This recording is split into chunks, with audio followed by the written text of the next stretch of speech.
Hello, welcome back to P.L.A.P.A podcast. I'm your host, Bastard. We talked about dating, mental illness, being a mother, about friendship, and pushing your boundary to overcome social anxiety and be who you want to be. And today, we are going to talk about drinking burning hairs. Here's my guest. What's your name? I don't even remember your name. Uh,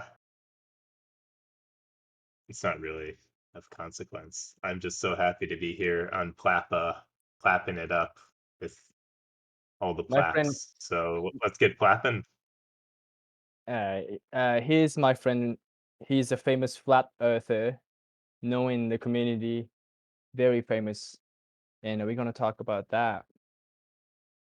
What do you have to say about that? Uh, it's the truth, and if you don't accept it, well, fuck you. All right, this is that's it. Thanks for watching. Uh, I'm gonna go eat some well, God, what a pie. disaster this is already. Well, sorry in advance. I need to pee a lot today, cause so I might have to like pause in the middle. I'm gonna edit that later. But I went to get a test at the hospital today, and they pumped me with this green chemicals. I don't know what it is. And I went into this like a spinning machine thingy, and they told me like it's gonna be if you feel weird, tell me. If it feels like burning or nauseous or something. And I was like, okay. I didn't feel much, but they injected me all this like chemical stuff, and my crotch area started a little bit The being warm. fuck? Warm, just slightly warm. I was like, should I tell you guys? It's They okay. injected you with green liquid and put you in a spinning machine. Yeah, spinning machine to This is see. I don't I don't I'm think not this gonna. was a hospital. Did I get molested? Oh, God, not again. All right, that's what I wanted to tell you, but like I might have to pee a lot, so I'm gonna have to pause sometimes because I have to like drink a lot of water. But anyway, don't make me feel too self-conscious. So you can drink a lot more, and we can be piss comparable. All right, I'll grab a bottle so we can be Okay, together. you can shut It's up and always better to tell us be with a friend. who you are. If you wanna Uh, be. I don't see how that's relevant, but my name is Andrew. Andrew Capillo. What? How did you pronounce that? Uh, Andrew? No, the second one. You don't have to. But anyway, all right. This is my friend Andrew. The today's episode is gonna be a lot different because we're gonna just. Where do I start? Like so do you remember? Okay, before that, like, do you remember how we met? Because I we remember. met at Marquis in Gifu. Yeah, I was Australian bar. just it was just days after I had arrived in Japan, and I met this crazy, bizarre, fucking punk at at a at an Australian bar, and Look at that. we met up like the next week, and we went to your grandmother's restaurant and had That's true.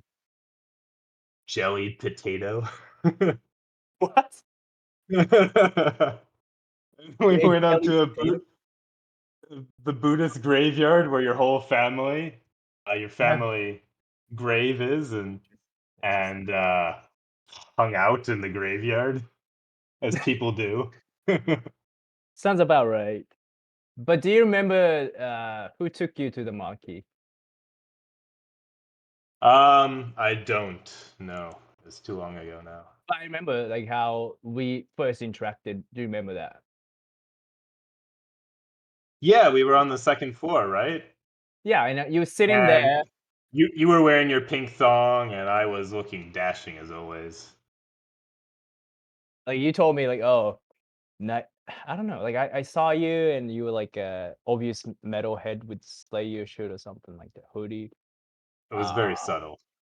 no, that's pretty obvious. And then I I was I don't see anybody like that in Gifu. So I was I don't just know, like I just saw, like, a confused. normal Japanese guy. You told me about the battle jacket vest. It's a nice battle vest. Like we don't call that. So I was like, I didn't know what you were talking about. But then I realized I'm wearing the studded vest thingy, and that's how I knew we have to get together. And I guess next week we went to your place or something like that. I don't know. But anyway, that's how we met. And blah blah blah. 2000, it was 15 or something. And Yeah. yeah, and in well, we kept hanging out. Although he left Japan a year after, and then in 2019, I made this surprise birthday gift of this entire album under the name of Captain Decapitated, which is my old band, and it's just a bunch of 30 whatever songs. About each song is about the adventures we had in Japan, and so I gave it to him, and we decided now, let's listen to each song on this podcast, and they rate it. Thumbs up, thumbs down, 5 stars. Can I just say that this was the most incredible gift I ever received? Well, yeah, Uh, obviously. on my birthday, you send me just that first track that we listened to, and I go on the Bandcamp, and all the other tracks are hidden, and I'm like, "There's fucking 35 other tracks?" Yes. And they're all raw and abrasive and grimy and dark, and they're fucking amazing. Even the ones that are just 3 seconds long. And Tsubasa made all of these himself. It's incredible. Yes, I used real cheap, like 100 yen, it's like a buck, a dollar, cheap software I bought when I was, like, 13, and, I put I somehow put the guitar thing and bass thing and drums together. I even recorded at the karaoke place that has, like, the real drum kit, and, I basically only use my iPhone because I don't know how to record things back then. Um, like last week I sent you the song, like it was me, my vocals, I did it at home, and then guitar and drums, just like, virtual instrument. But like back then, like I didn't know what the fuck I was doing, so I just used the iPhone 4S, which is from like uh out of the 10 years ago. But and they recorded all that and put together in very not proper way, but it ended up sounding real, and it's real because I don't know how to do it, and that's really raw, and that's DIY. So yeah, it sounds very raw, I guess. But that's what when I talk about, like, when I ask people, "What's the best gift you ever given or you've ever received?" or something like that, when we start talking about that kind of stuff, and I always say, "Okay, this album I made for Andrew. Andrew is this guy from this place. I met him here, and blah blah blah." So yeah, this is one of the things I talk about all the time, and yeah, that's it. Well, what do you have to say about the first track? I think oh, the intro is actually the actual song about the castle. Wait, can you see the stream? Says stream paused. Stream paused. But yeah, the extra song, the castle, Himeji Castle used to play before they opened the gate. It's about the castle, Oh, and I then didn't actually know oh, you that. know this? All right. Well, then yeah, I just kind of distorted and made that whole just grimy. But why my stream pause? Okay, let me just start again. Yeah, I'm excited. So I guess our plan is to go through each song and talk about it. Uh, It's gonna be you fun for us. put time and effort into this, and there's so many memories just embedded in every song. So yeah, fuck anyone else. It's just fun for us. Yeah, Just I started this podcast for myself, so but yeah, sorry if you're listening and if you don't like it, just can just skip the song. But it's gonna be like a second song to 3 minutes, so you can't really predict. All right. let's just Should jump we? to song 27. No, let's play the second one. That Three, works as well. two.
Well, that was rich in spirit. Yeah, there's a story about this phrase that I use constantly, rich in spirit. It's basically like we constantly joke about stuff, but like this is one of the things that I seriously took it as a compliment. When we were, I remember we were driving, but you'd say we were walking, whatever, like by the river or something, and we were talking about joking around like usual, and he said, "What do you say?" I only hang out with rich people. Yeah, I only hang out with rich people, and like, oh, yeah, I forgot what I said, but you You said, said you're not rich, and I said, but you're rich in spirit. yeah, And that you stuck really with went me. with that. Yeah, I really went with that. When I was working at tattoo parlor briefly, I actually made the design rich in spirit with the ghost with skull and the chain, like the one you have. Did I show you that? Well, you actually made two pieces of art called Rich in Spirit. A bit confusing, but there's Tell the me about it. I Dart don't of remember them. Fall with the twisting centipedes, Okay. and then the one you made with the Slayer logo Oh and yeah, the of course. awesome drawing of me, which was also called Rich in Spirit. Well, I made like tons of them. But anyway, that's what it is. So this is like the opening, like the represent our friendship or whatever. By the way, I forgot to mention that you travel around the world and teach English. I mean, teach English and travel the world. Where have you been? Because your legends have been told so many people by me, but like, Oh yeah, yeah. I'm in Saudi Arabia now. Well, first, I've also start from the taught beginning. in I've taught in Ukraine, I've taught in Kyrgyzstan, and now I'm in Saudi Arabia. And you went to North Korea too, right? I visited North Korea, yeah. And Not taught. Japan. You forgot Not Japan. yet. Haven't But made it to Japan yet. Japan was too I hope peaceful to. for him. I hope to one day. He left Japan after a year because he was bored, which is understandable. Japan is awesome, but it's just too predictable. Like you know Well, it is. that the the currency isn't going to crash tomorrow, the bus isn't going to be late. No, that's true. You like that. You I took like me that to the camp. Oh well, I'm not gonna talk about the unpredictability. camping yet. Uh, well, there's nothing much more to say about this track. What do you? What else you? How about I've got the lyrics up in front of me just for the Sure. two people listening who We got couldn't understand the lyrics in the song. They're fucking amazing. I just want to read them off. just read all Mighty the. chains rattle, brotherhood metal. Ask Andrew Capillo. Sky burns down, black hell will rise. The laughter of the blasphemous Christ. Surrender. I love it. Yeah, yeah, that's your full name in it. You can't hide your identity anymore. It's all over the internet. By the way, I uploaded the whole album on the YouTube. It's one video, but I used to have the Bandcamp, and it was only for use. I didn't make it public. Also, another reason why I didn't do that was like I was at the time applying for green card, and yeah, I didn't want like I had to submit all the social media and websites type stuff account that I've ever made past 5 years, and I didn't want to give the Bandcamp site because like I don't want the green card government people watching me like seeing all these like Captain Decapitated song, like fuck AC Grand, hate exploit kill, and Gifu cunts. I want to kill myself. Flatter me and put me in a hamburger with potatoes and stuff, tomatoes and stuff. That's the reason I didn't really disclose it, but it's now accessible if anybody wanna actually listen to it over and over again. It's only Uh, $9.99, so yeah, 999. pre-order now. Next song is called Chain Metal. I have nothing much to say about this track. Let's just go ahead and play it.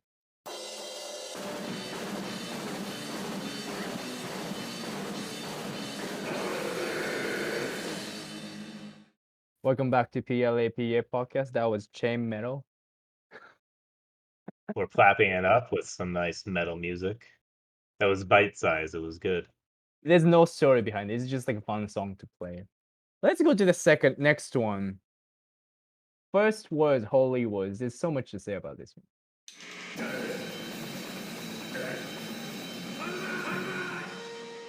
What do you have to say about that? Watashi wa yasuri toriniku shufu desu. How did you learn that? Like, basically, I wrote that song because it was like the first random 4 words you learned. Watashi, uh, no, I think I just 3 asked words. you like, hey, teach me some Japanese because I was brand new in Japan. It's like, And as wow. always, when someone asks you that question, you're like, okay, well, what do you want to know? So I said something like, I am a cheap chicken housewife. Classic.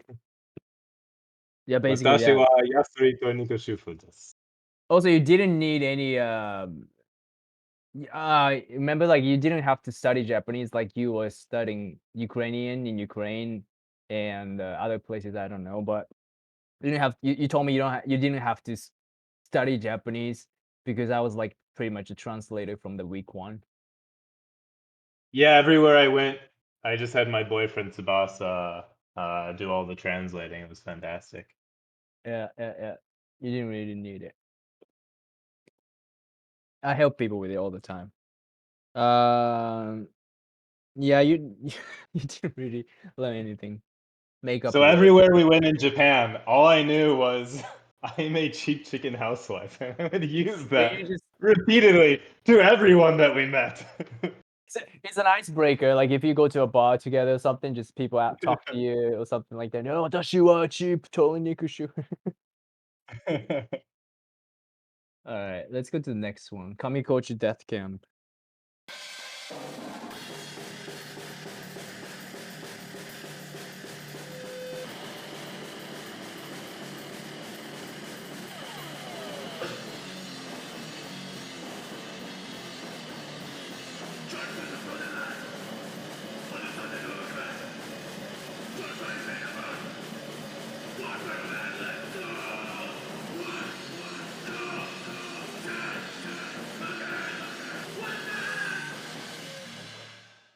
Oh, this was the first first camp I've ever been to, ever, and, it was a disaster. I mean, it was fun, but it was a disaster as well. That's why it was fun, partially. It's fun because it was a disaster. Yeah, basically, we went there and, well, you were kind of pro at this, right? Camping, you've done a lot. You're like a Boy Scout. Uh, yeah, but apparently, step one, don't forget your fucking tent. Were you a Boy Because Scout? yeah, I was a Boy Scout. Uh, I was but in anyway. a troop. We had this amazing troop master, old senile guy, and we would just do the craziest shit. We would throw knives at each other, throw knives between each other's legs because we're 10 years old and didn't realize that was a bad idea. Uh, Pouring white gas into fires to make that 20-foot high plumes that of explains how old were you? like 10, 12. Oh my And god. then the mothers got wind of this. The troop master got forced out, and everyone just quit the scouts because we realized that we don't love the Boy Scouts. We just loved our troop where we would just do crazy fucking shit. Wow, I didn't know this. What else did you guys do? Uh, I almost chopped my finger off with a hatchet, and We never heard this. I'm like 10 years old walking around this campsite with blood just gushing from my finger trying to find an adult who can take me to the hospital. And they're all like, oh, beat it, kid. I'm busy. I'm like, what the fuck? That's pretty metal. Alright. Um, I didn't know about this. Well, we forgot the tent, and I don't know how We far we forgot went. it. At least an We hour. forgot it in Gifu. We went all the way past Nagoya. And we Oh, had to double yeah. back. Well, yeah, I mean, that's the first station. That's the station we left. We left it there. And We the passed tent was Nagoya. fucking heavy. I don't know how we forgot it. It was huge. We made a car to it, but uh, besides that, I mean, it was like the first. No offense, but like that, my first camping experience. It was cold. I'm not complaining, but like, yeah, I am freezing, wet. Remember that? Yeah, Uh, rain we nonstop. couldn't we couldn't burn something, right? We They couldn't make. didn't allow any fires. It's like a So tourism we get campsite. back to the camp after hiking. We're cold, we're wet, we're tired, and it's just all right. Climb into your sleeping bag, wet, But look, monkeys and the ice plate thingy. I don't know what you guys call that in English. like the snow line. We hiked up to the snow line. Okay, yeah, snow line. That was like in the middle of August, which is the hottest. I think that was the hottest day in Gifu. But then it was like this like ice. I was on top of the ice and shit like that. And I remember, I think it was the day or maybe the day before or after, but like you guys legalized gay marriage. Really? Oh, Yeah. this was in August, I think, because I know it was Mushiatsui in Gifu, Yeah. and I think that's how I convinced you to go on the hike because it would be cooler in the mountains. Well, Uh, yeah. I had no idea it was around the time of Well, since then, legalization. like I'm kind of a part of this hiking club thingy at the castle, but I don't really go. Since then, I Bullshit. haven't really done hiking because that was traumatizing. we we just walked around rewriting the lyrics to Pantera's "Walk" and then singing them in a Don Corleone voice.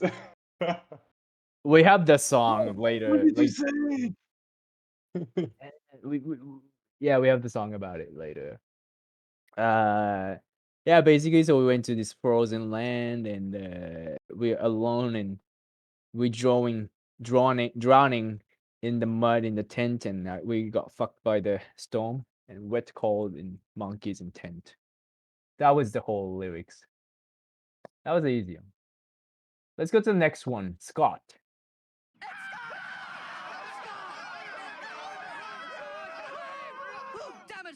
Canadian land. Who's that? That's Scott. He's a dick.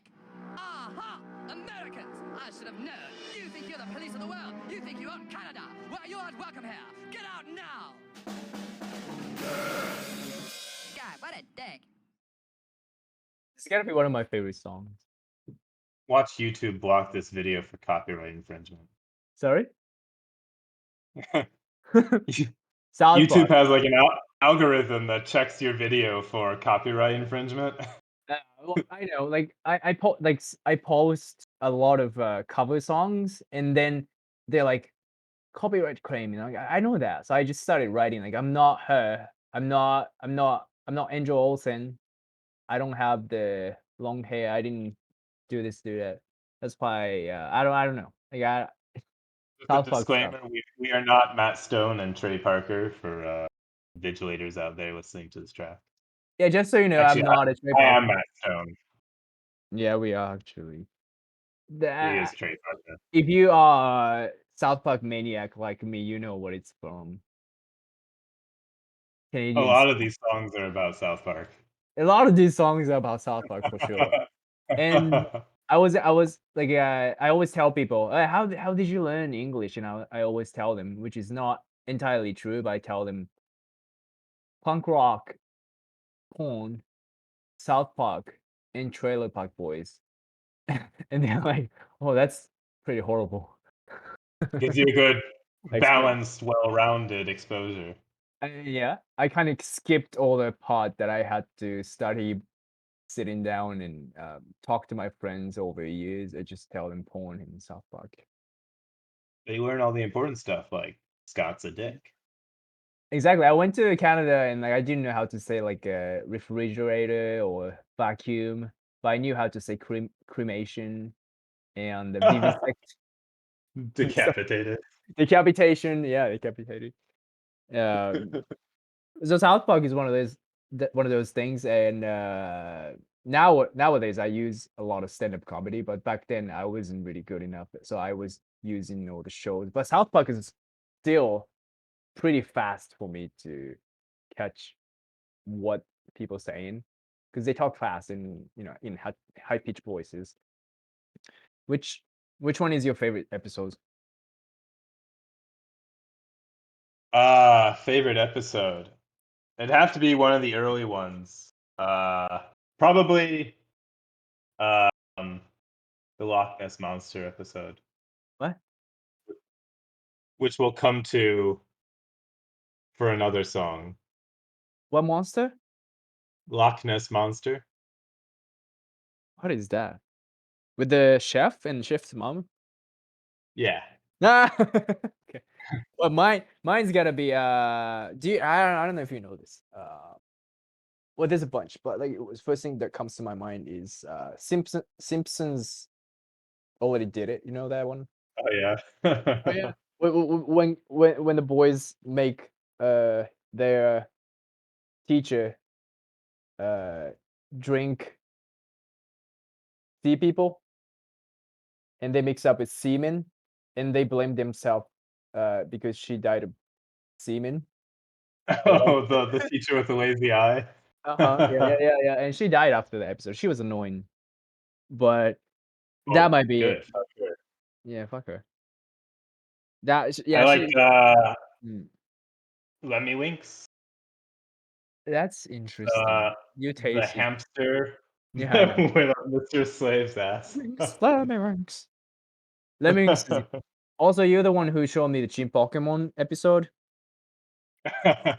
Shoo! Super. Yeah, shoot. Super Yurabutoy number 1. Your mission is to destroy the evil power. Yeah, exactly.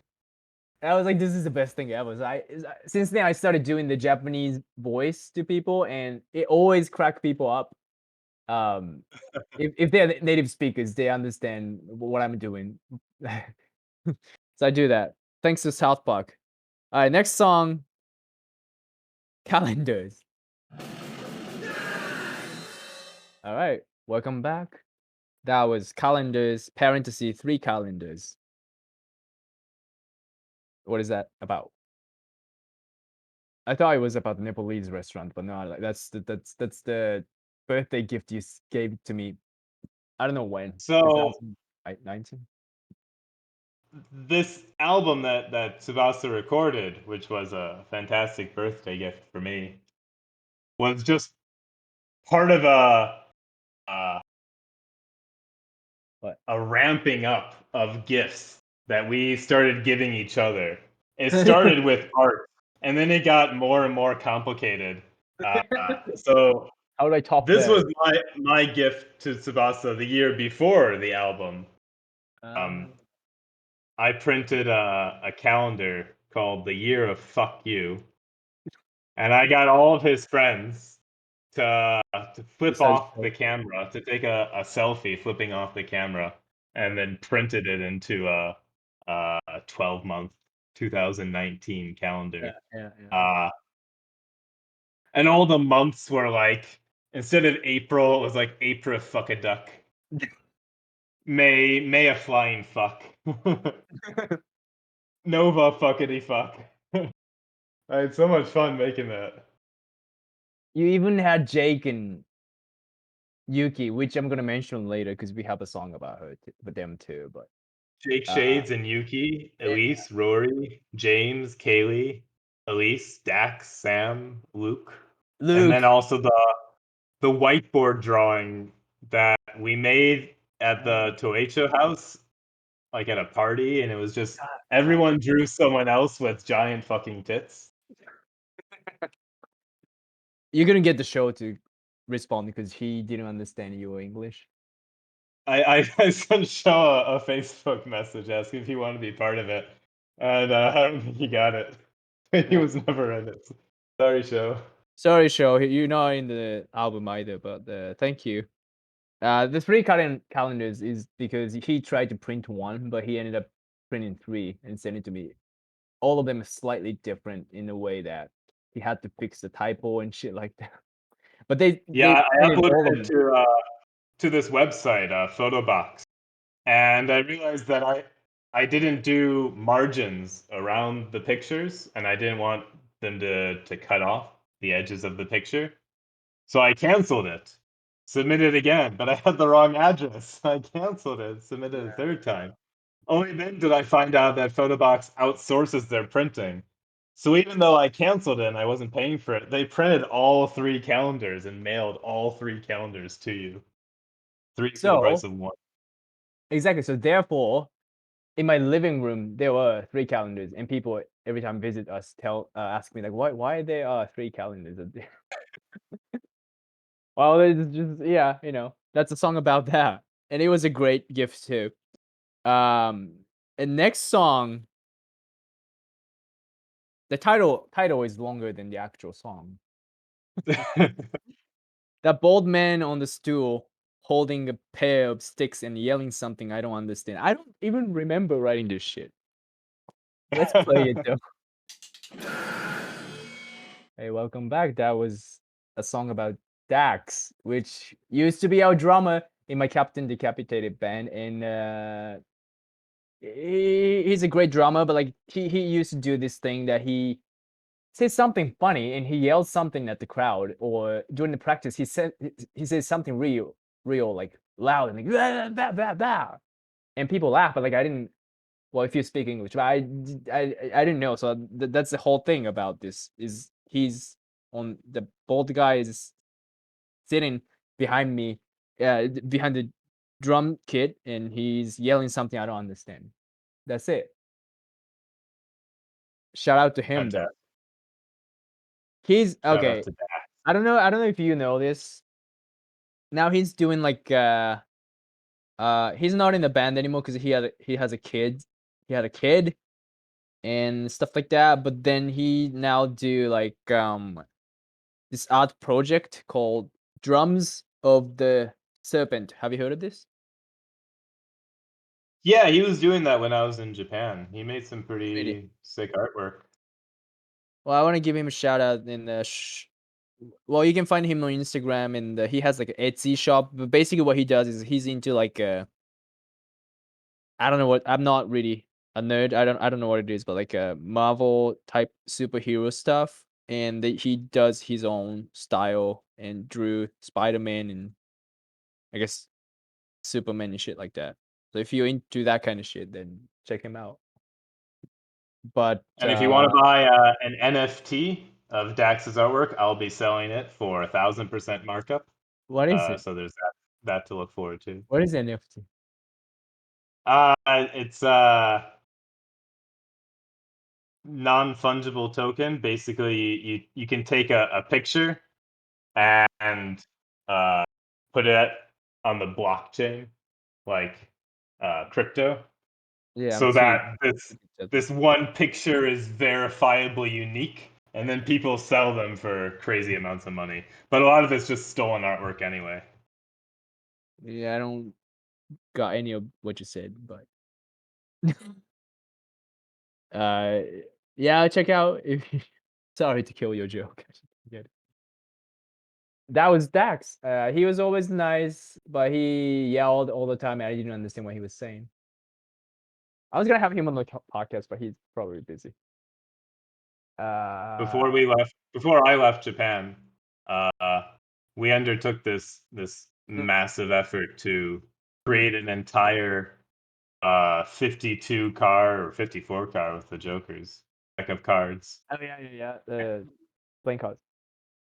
We made each individual picture in Photoshop customized for all of our friends and adventures. Dax was one of the first that we did, and still one of my favorites. So yeah, Uh, it's basically a picture of him playing drums, but yeah, you explain. we took several pictures and put them together to make him this weird, like stitched together, multi-headed drummer. The But Frankenstein. I just remember making it and just nonstop laughter as we're just sitting like in my dining room in Japan and just making this on the laptop. Yeah, that's another huge thing that we did is like making the cards before he left Japan, and we just constantly worked. It was in the end, it was like a job because I didn't have a proper job, and we just kind of like get together every. I don't know how often we did, but and people We know would do it like knew. every week. Yeah, probably. And I even And did at you got really home. good at Photoshop. Yeah, exactly. Like we got really good at photoshopping. Yeah, so now I can do a lot of Photoshop stuff because you taught me all that. So thanks to I guess Dax that Shout out to told me. Dax. Shout out to Dax. Go fuck yourself. Next song is about Mike. It's called "It Is What It." Remember Mike? Let's go. Oh, it's just Welcome back to me. P.L.A.P.A. It's just saying. It's just me saying Mike. I don't remember this. It is what Uh, it is. I don't remember Mike a lot, but like he used to come to Maki, and like one time I went to your place. We have to talk about Toy House later too, but it was this kind of what kind of house you call that? Share house? Uh, Company house, but yeah, the teacher house. All of the teachers at the school could pay somewhat subsidized rent it's a and great stay in this. old Japanese house, and Oh, it's fantastic. it's We freezing, have but like a tatami room, would you guys walk around with your shoes on? like fucking barbarians. We had ferrets. We have ferrets. We're gonna talk about ferrets later. The house is gone, dude. The house is gone. It's It's the parking lot, right? It's this shitty parking lot. I pass by on the way to my grandma's every time. So I realized last time, or actually a few years ago, maybe realized it's gone. And of course, the dentist Horrible. place that we used to go to steal stuff is gone. By the way, like What? we are allowed to steal stuff because it was connected to. I don't know Right. what the deal was. One What of was the the coolest things deal? about that house was the front facade of the house was made of blackboards. So So we could just weird. draw art on the house itself. And people walking by would be forced to look at our shitty art. No, we had well, eventually you did this like Ukrainian flag thingy, but before that we had the Captain Decapitated logo, Slayer logo, and Black Flag logo, and it's just so like recognizable. It's you can't avoid it. It's amazing house. It's in man, it's old house with the yeah, like tatami and great like what is it, balcony? How do you guys call that in the middle of the Like an atrium, yeah, open up to the atrium? sky. Yeah, Great for parties, just for hanging out. just partying and Yeah, chill. it was such a cool house. I've And never yeah, had next any. door to the abandoned dentist school where we would go at night and find the creepiest shit. Oh, the best part of the house is like they left all the shit there, like clothes. I don't know why, but and then old photographs, like school albums and stuff. So I found all these uh photographs from like I don't know 60s or 50s or something like that. And then the worst thing I did is well, there's a lot of things we did, but one of the things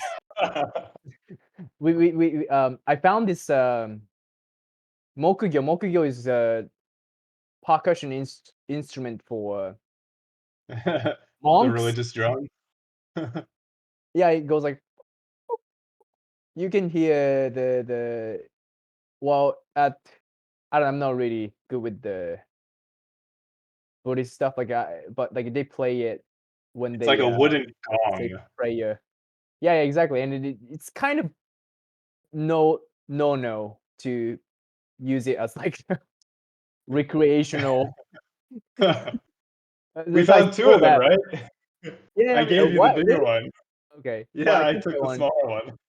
I took one and I brought it home because I was like, "Oh, this is cool. This is pretty blasphemous, and I can play it in my, like songs and stuff like that." But my mom found out about it because I was living with my parents, and she was like, "No, we have to like," because I didn't need it anymore. So I was like, "Oh, I don't want it. Like, how do I was gonna throw away, and my mom was like, "No, you can't do this. Like, you have to uh go to the fucking I don't know temple and do the proper What? what yeah thing You to should have just given it to me. It's no a great souvenir. this is after you left and you had it one Oh, right you had one right like you said yeah, I took one as well. okay yeah take it like it's pretty um desecrating way to There is was a that lot what of religious stuff over there, though, like a little shrine. oh fuck yeah you took it too It was already smashed up, so we didn't smash it. yeah fuck that your room is great too like each room had its own like unique feature to it and your room is like a plant room I'm not sure it was like that before you moved in but No, I bought all those plants.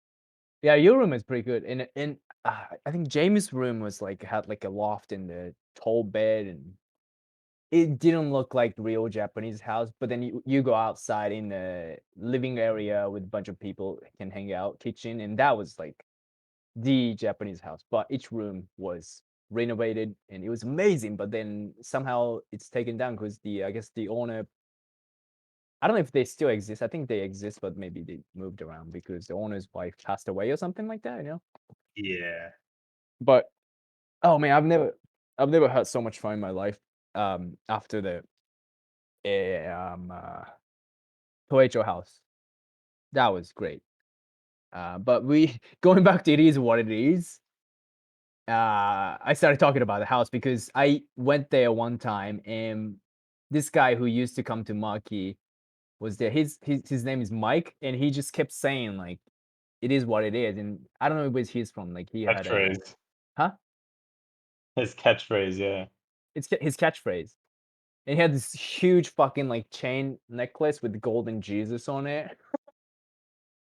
Jesus Mike face. was deeply religious, and I met him Okay. at the Halloween party where Oh. I was dressed up as Jesus. Oh shit. What do you have to say about that? It is what it is. Yeah, it's just that's all he said. Everything else he said, I didn't understand, and I only understood you needed what it is. Just smile and nod. It is what it is. Yeah. I don't know. He's just this huge guy, which looks intimidating, but I don't know. He was nice, but that's all he said. It is what it is. It is what it is, man. Yeah, he was from Uh, Trinidad. Cool Trinidad. guy. All right. I go to the party at Marquee, and he's always there.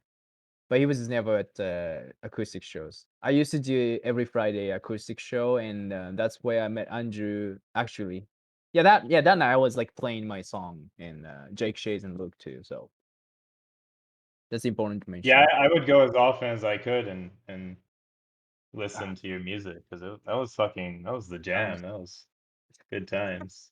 Sure. Next song. Next song is like just 2 second song called "We Enslave Japanese Mythological Genital Creatures and Force Them to Fight Just for Sport," which is about South Park again. Let's take a listen. And Welcome back. what's the one lyric? What's the one word? Sure. Which is Shoo. Pokemon, Team Pokemon episode. And yeah, if you know South Park, you know this. We already talk about South Park. I can talk. Like, what's your favorite character? Mr. Hanky. That's you. But what do you think mine is? Is it a main character or kind of like an ancillary character? Well, I have one Support that's character. main, one of the main ones, and I have another one that's not main. I think your main is Cartman, Yeah, obviously. and your support You might not know this guy. is it Frederick? Frederick, Who's right? that? Who's that? Frederick. He's like the main character in South Park, no? Do you know Kyle's cousin? Oh, the geeky kid. But his name is Kyle too. So Jewish. Well, they're both Jewish, but very. I didn't know. I'm He not has like really. he has like asthma. Yeah, and he breathes like at night, and then I didn't. He breathes at night. Yeah, I guess you didn't hear what I said because the microphone in Discord is like has like a noise gate stuff. So he goes like, Yeah. "Can you hear me?" No, I can hear you. Yeah. Okay, but that's one of the side characters I love. And I'm not familiar. I wasn't familiar with Jewish stereotypes because I've never had a Jewish friend. It's not like I didn't hang out with Jewish people. I just didn't have until. So I was like, I didn't know it was like stereotype, but like Elise told me that it's the stereotype of Jewish people. We don't have them around here, so Not a lot of Jews in Japan. I But don't we're think I working on it's, that. We're gonna change that. We're working yeah, on it. We got big plans exactly. in the works. We have a lot of Mormons, so we have to balance it out. We're gonna convert some Mormons to Dude, Judaism. There we go.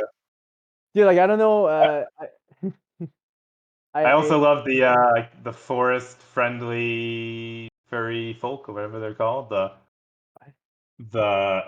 furry forest creatures that worship Satan and try to bring about the end times.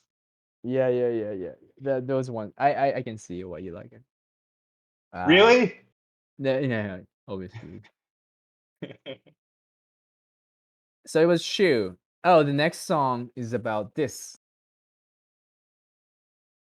Just be careful. Like, pay attention to what I'm saying. If you can guess.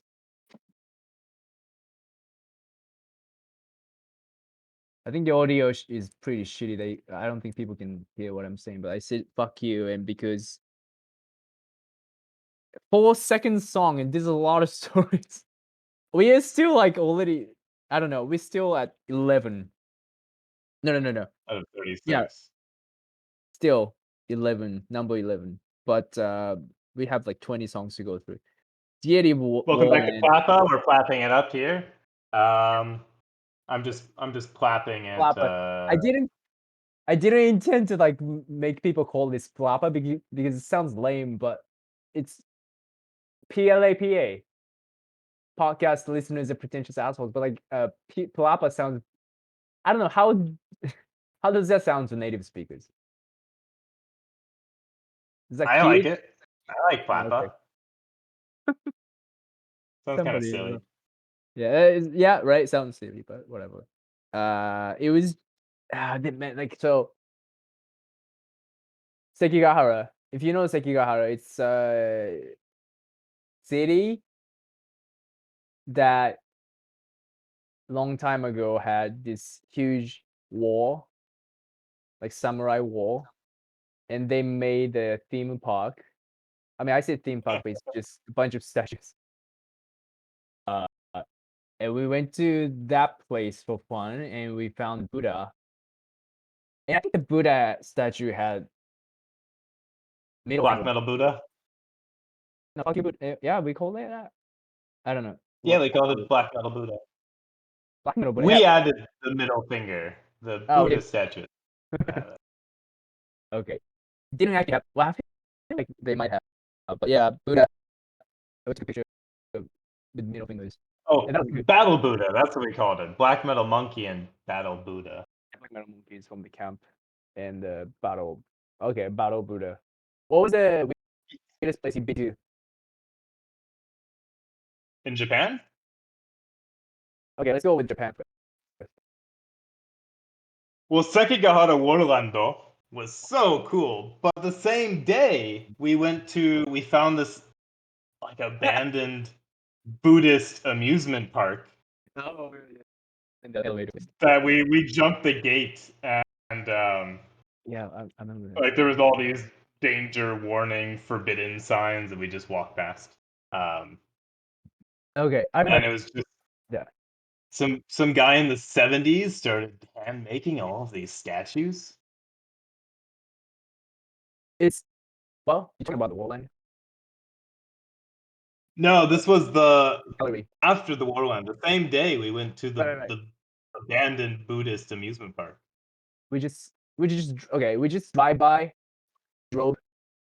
Yeah, I just spotted this Kinkakuji. You know what Kinkakuji is, right? By the way, your audio is cutting out for me. Oh no, can you hear me? Fuck you. Okay, can you hear me? It's pretty garbled, but yeah. Oh. I don't know if it's like that on the stream. Hello. Can you hear? Yeah, it's good enough.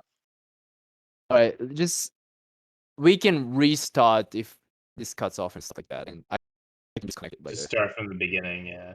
No, I mean like just cut it off and I can go. Just make a new, yeah. we'll make a new album. Tell me if you can't. We can't. So I was like, if you can't hear me, just tell me. So like I need to have the actual conversation. So like, but anyway, can you hear now? Yeah, it's better.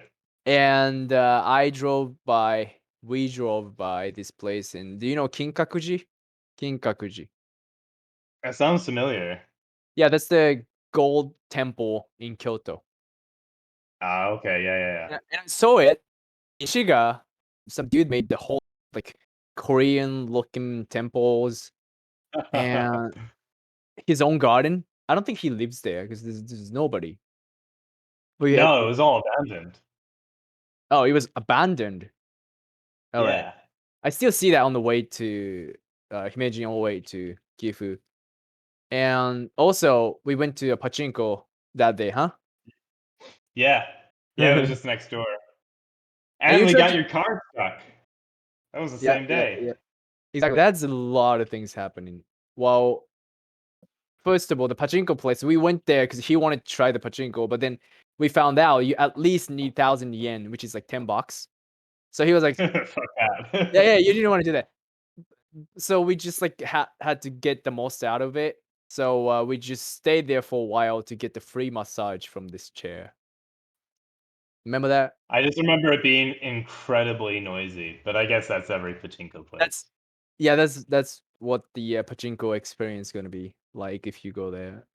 And free massage and maybe free drinks too, but a lot of secrets. And then we saw this like huge building that looks like an elevator, and we wanted to get there. It's in the middle of like rice field, fields. Remember that? And we tried to get there, going across the bridge and like trying to like go down and like, go around and shit like that. But then we couldn't somehow get it. And then eventually we tried to go into this not quite a real road, like a, I don't know, bumpy country road that leads to nowhere. And then we got our car stuck. Hello? Yeah, we couldn't Yeah. move an inch, and luckily the guy who owned the land was driving nearby and saw our predicament. And at first he looked really angry, and he takes out his flip phone and he takes a picture of us, and then he comes and offers us some help, and we ended up making a card for him in our deck. It was like Nice angry guy. nice angry guy. He was mad because I can tell like we are not the first one who did that. He was like, again, like, what are you doing in my land? It's like a Shrek. What are you doing in my, you know?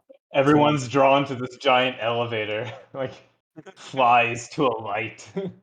Turned out it was just Elevator.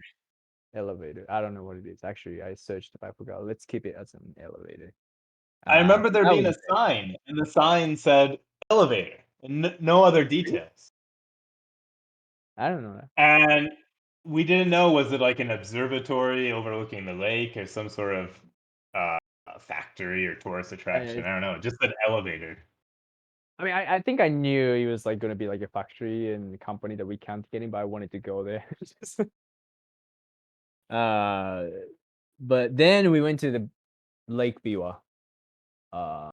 That's The a largest good, lake in Japan, right? yeah, that's a good tour package I would suggest. Go to the fucking Sekigahara Wallland and you go to the fake Kinkakuji Shrine, break into that place, go to the pachinko parlor and get your car stuck in the rice field. That's a And perfect then on the day. way back, Uh, we counted all the love hotels, and we made a bet I on didn't how many notice. love hotels we would see before we got to Gifu.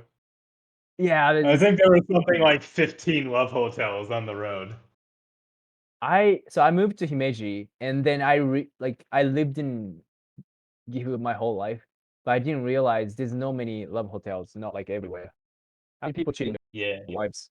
It's I always thought it was like you're living with your parents well, and you yeah. can't bang at the house, Well, so that's you yeah, go to that's the true. hotel. That's cool kids too. Yeah, yeah, yeah. Whereas like in Saudi, it's just people cheating on their wives. We It's can. just part of the culture. That's big part of the Japanese culture too, like the cheating culture.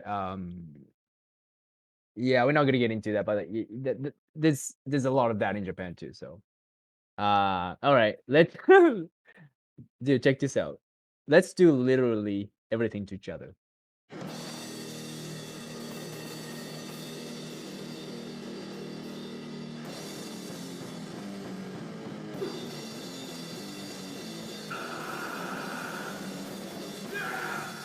Welcome back. That was the song. Let's do literally. That's like the hardest English word for Japanese people. Literally, Literally. literally everything to each other. And the lyrics is just no. Do you remember if you went to Maki during 2015 and 16, maybe he still goes there, but you know this guy who's like big into the Beatles and talk to you for no reason. And he do you remember he kept talking about just like the Beatles and like I don't remember the Beatles. I remember him telling me it was his birthday and yeah. then kind of pulling me in close and saying, "Let's do everything to each other." And I know his English level was really low, so for him it was probably more innocuous and it was just a bad translation. It was hilarious. I love how you'd always have your Friday evening sets and you'd have uh, what's it called, like that, the little cymbal handshaking percussion instrument, and you'd stick it on your foot so tambourine. you could keep the beat. What's Oh yeah, that? tambourine. Tambourine. Yeah, yeah, yeah. Tambourine. You're teaching me English. had that. And you'd always Mhm. destroy them. Yeah, They would just fall to pieces. I didn't know people did that, and I thought I was being original by like playing tambourine on my foot. So I just didn't know there was like this thing called a foot tambourine. I didn't know it existed. So I just like kept buying this $1 tambourine from Daiso every night, every Friday, and then just bring it with me. And it's shitty, so it breaks. And I just had a bunch of like tambourine corpses mountain in my place. There's so many It's tambourines. fun. It added character. Yeah, that's true. Yeah. I'm all about it. All right, next song. Let's go. You can't play me, motherfucker. I'm the motherfucker that plays motherfuckers, motherfucker. You can't play me, motherfucker. I'm I'm the motherfucker that plays motherfuckers. That's from do you recognize this voice? Sample. Maybe you don't Is know that this. from Like, Tropic Thunder? no, it's from P.A.P.A. Oh, it's from Key and Peele, right? But we didn't watch it. Like it's just this thing, this sketch about the gangsters, and then I don't know what to say about this. Like mother father. Somehow I started saying mother father instead of motherfucker, and It just stuck. do you remember when I said that or whatever? I don't remember the origin of Mother Okay, Father, other than that, I just said we're mother father. we're good Mormon boys and we like to avoid Exactly. profanity and slander, so we like to keep our language We don't fucking like clean. we don't like swearing. Let's Or fucking go to the next coffee, song. no hot drinks. That was Shout out to Fumi Yamatoshi. shout out to Yamatoshi, god of perverted sexual desire. That's just like a made up god that you made. I don't know the origin of this. He would like make up Japanese word like Fumi Yamatoshi, blah blah blah, blah Jiyoshi and stuff like that. Uh yeah, I don't have much to say about this. It's just, but I every time I say Fumi Yamatoshi, there's an image of the card we made just pop up in my mind. It's a horrific card. It's wonderful. Yeah. I remember you telling me once Ah, what? that when you were a kid, Uh, your mom would tell you to eat all of the rice in your bowl because there are 7 gods in every grain of rice. that's true. That's what they say. Oh, that's just my mom said. What? That's what I think Japanese people say. So you just So made after up. that, I just liked giving names to those gods. Some of them have to be perverted. Japanese society is quite perverted. Some interesting thing about this track, one of these things, is I ch- I wrote down the word Humiyamatoshi and I read it backwards and I record it, and then play it backwards. That's why it sounds a little bit weird, like a spell. Did you realize that? Did you notice that? I had no idea. Well, play again. You take a listen. It's weird, right? It's a bit weird. That's what I did. If I didn't know the word was Fumiyamatoshi, I never would have guessed. Exactly. It's hard to do that. All right, next song. This song I wrote it because I went vegan. You don't eat cheese naan anymore because you went vegan. Because we used to eat cheese naan all the time. I felt sad that we don't get to do. Now, I'm going to ask you that question once more. And if you say no, I'm going to shoot you through the head. Now, do you have any cheese at all? No. But do you recognize the sample, huh? Yeah, it's from Monty Python. That's the Monty Python sketch that you showed me for the first time. I've never seen that before, and I didn't get it. But it was funny after you left, and I studied a little more how British people talk and how jokes work over there. How jokes work over there. Yeah. Dry and sarcastic.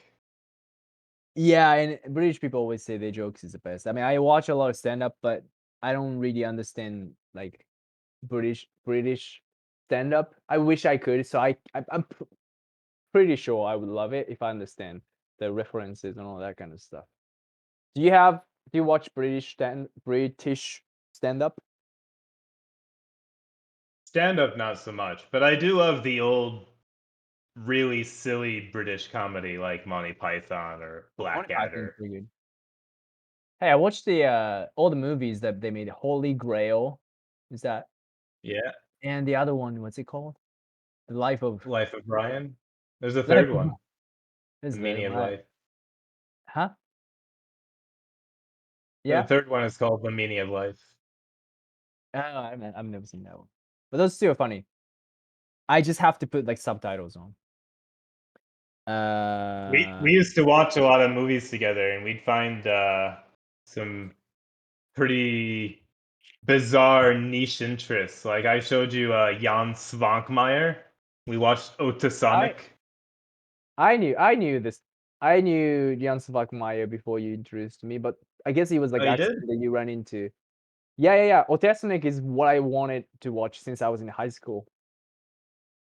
Yeah. So we watched Otasonic, Bizarre, surrealist, check.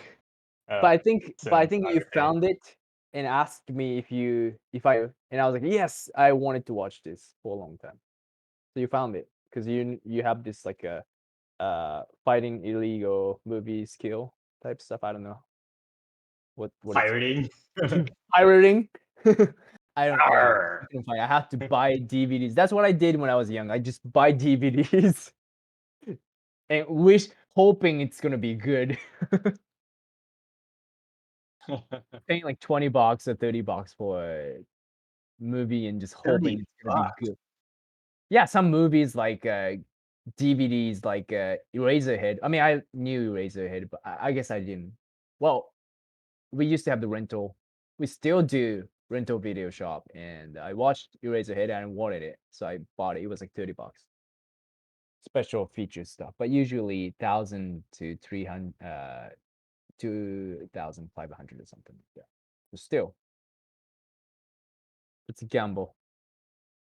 Do you know Rocky Horror Picture Show? Yeah. Do you like that movie? Did we watch that together? No. Do you Yeah, like it? it's very memorable. Yeah, I All was the like, songs in it.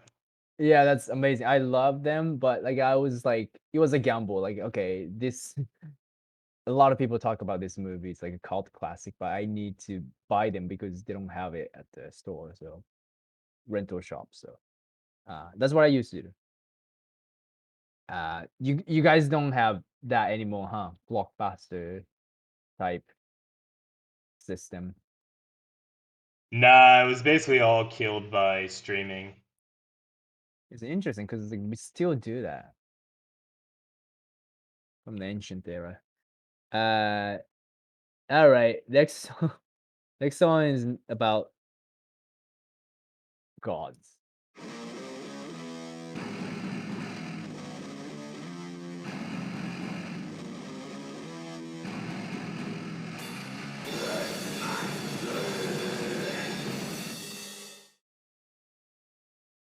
So we used to go to the Nepalese restaurant, like I mentioned earlier. We used to eat cheese and prawns from there, and we go there, and on their walls they have a lot of posters, but there's three of the same things around the shop, and that somehow kept bugging me. Somewhere there's just like a warehouse of posters of Nepalese temples. Because when I went to Tokyo, I saw a Nepalese restaurant and it had the exact same poster that we used in our card deck, just like facing the street. There's gotta be a how the guideline of how to run a Nepalese restaurant in Japan. Just put three posters. All of them the same. We used to go out of our way Huh. to budget incredibly cheap meals. So like we would go to the Nepalese place and just get Yeah. naan and nothing else. But we also had I mentioned this the other day and you didn't remember it, the toxic tumbling weed shot. Oh, dude, I remember toxic tumbling weed, but I didn't know it was the shot. Tabasco sauce, black pepper, and lemon juice. We would just mix those together and down them. Did we- Because it was all free. Why did we do that? Siberia? There was a restaurant. I think it was like a conveyor belt sushi joint, but they had Okay. like a little condiment section, and they had Tabasco sauce, Yeah. pepper, and little containers of lemon juice, and we just mixed them all together. Just I think drank one after another. that's how I know, like, the tumbling weed. Yeah, I remember you told me the word tumbling weed that stuck. But I think it's a Caesarea, like this shitty Italian restaurant. I think that's it. That's the cheapest family restaurant. Yeah, I think it was Italian. Yeah. Yeah. That's amazing. Toxic tumbling weed. Next song is about Chebrashka.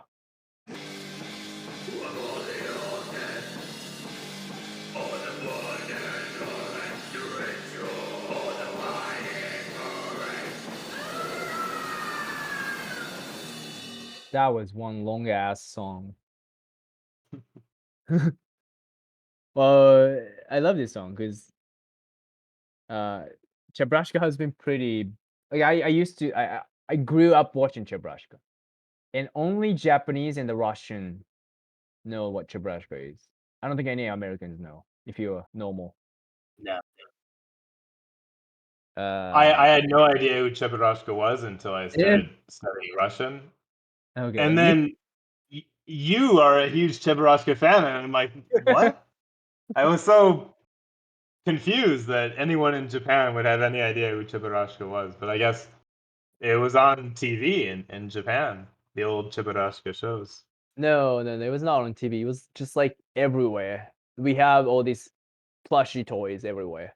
That's how we know. Mm. Like the Japanese love plushy toys and all the characters. Wait, you said you knew Chebrashka? Only after I started studying Russian. Before that, I had no idea who Cheburashka was. And the lyrics, apotheosis of the one and only, the ritual of the mighty for it. Actually, apotheosis is a word that you taught me. Remember that? I love apotheosis. I know, right? Like, you taught me like what apotheosis is. It's like becoming a god or something like that. Becoming a god, yeah. There you go. That's how I learned English, guys. It's just learning from all the useful words. very useful. Like I use it daily on a daily basis. Next one. Pretty good.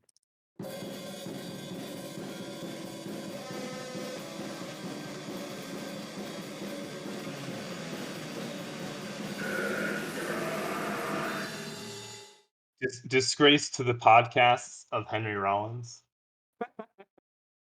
I think we have to mention our obsession with Henry Rollins. Just in case Yeah. Henry Rollins is listening right now. Yeah, I love Mr. you. Rollins, we like Of you. my child. I'm not as well steeped in the punk Okay. community as you Uh, are, so I don't know what people think about Henry Rollins. But I I like think Henry. he's fucking badass. Yeah. I love his stand-up stuff. Maybe it's not stand-up, it's like a spoken word type stuff, but he's very funny. He does everything. He does acting. He writes. I mean, he's incredibly erudite and well-traveled. Fantastic public speaker. Smart, Yeah. funny. His Clearly, I have a man crush on him. his work ethic is really great. And he he's divorced from the social media and all that, so people don't really see his updates, but he's constantly working on something. And I think the hipsters, the lyrics Yeah. hipsters came from sorry, go ahead. What were you gonna say? Well, he's just the sort of guy who you can tell he doesn't like being bored doing nothing. He always has to Exactly. have some project in the works. He always talk about that too. I remember why I put hipsters in this song because there was one video that he's like just trashing hipsters, and he went inside like a record shop in Portland or something, and he was just trashing hipsters. Yeah, Nothing that's short of what they deserve. yeah, And we exactly. are officially halfway through the album Enshrining the Cremated Hair of Andrew Capillo. Welcome to P.L.A.P.A. Halfway. There you go. Join it. The next song is about one of our friends. It's called Nocturnal Visitor.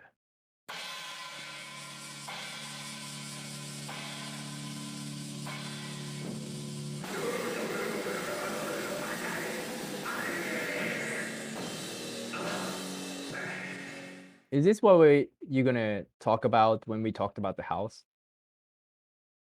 Yeah, this is ferrets, right? Yeah. So the Oh, house, like we said before, is this bizarre mishmash of influences. So you have like the traditional Japanese rooms, but then you have all of these more renovated rooms, and we had one room disconnected from the rest of the house, kind of on the other side of the atrium. yeah. And our friend Elise uh, was sleeping in there, Uh-huh. and one day she tells us she she hears footsteps outside of her room. She Yeah. hears like scratching at the wall, and we didn't really believe her. No, no. And then there was like a light snow, and we come outside and we see all these little footprints around. Turns out we had a ferret infestation. I see. Well, I've never been inside that room. But that's pretty infamous room. Alice was there. Who was before that? Somebody I, was in I, it don't, I don't complaining about remember. Kaylee. No, Kaylee. No, Kaylee. Kaylee came after at least. Oh, Kaylee's not in that room, I guess. She might have been in it after. After, yeah, yeah, yeah. I think so. And Alice was in it, and she just like, yeah, that stuck with me. A ferret. There's something moving outside my window at night. That's what she used to say. Like, there's something They moving. lived in we found them like What? in the rafters, like in the attic. Uh, They made a little house. I eventually I heard them in my room as well. I don't know. You guys had like bunch of rats and stuff too. We did. Yeah, like there's like a in the kitchen, like under the sink. I remember seeing a rat or a mouse or There was a something. rat. Yeah, like I I saw never it. knew Is it a big deal? that. I mean, we had like at one point 7 people living in this house. We had 2 or 3 fridges. Uh-huh. So I mean, it's old wooden walls. Perfect situation for a rat to move in. Alice came back a few years ago, and we went to the where did we go? Oh, we went to YOLO. We went to the YOLO park. YOLO. Uh-huh. I took her there, I Which think. song is that? That's a song, It's right? yeah, it's gonna be like one of the last ones. All right, next Oh yeah. one. Oh yeah, yeah, okay. There's a question I have to ask. What really happened to the greeting cat?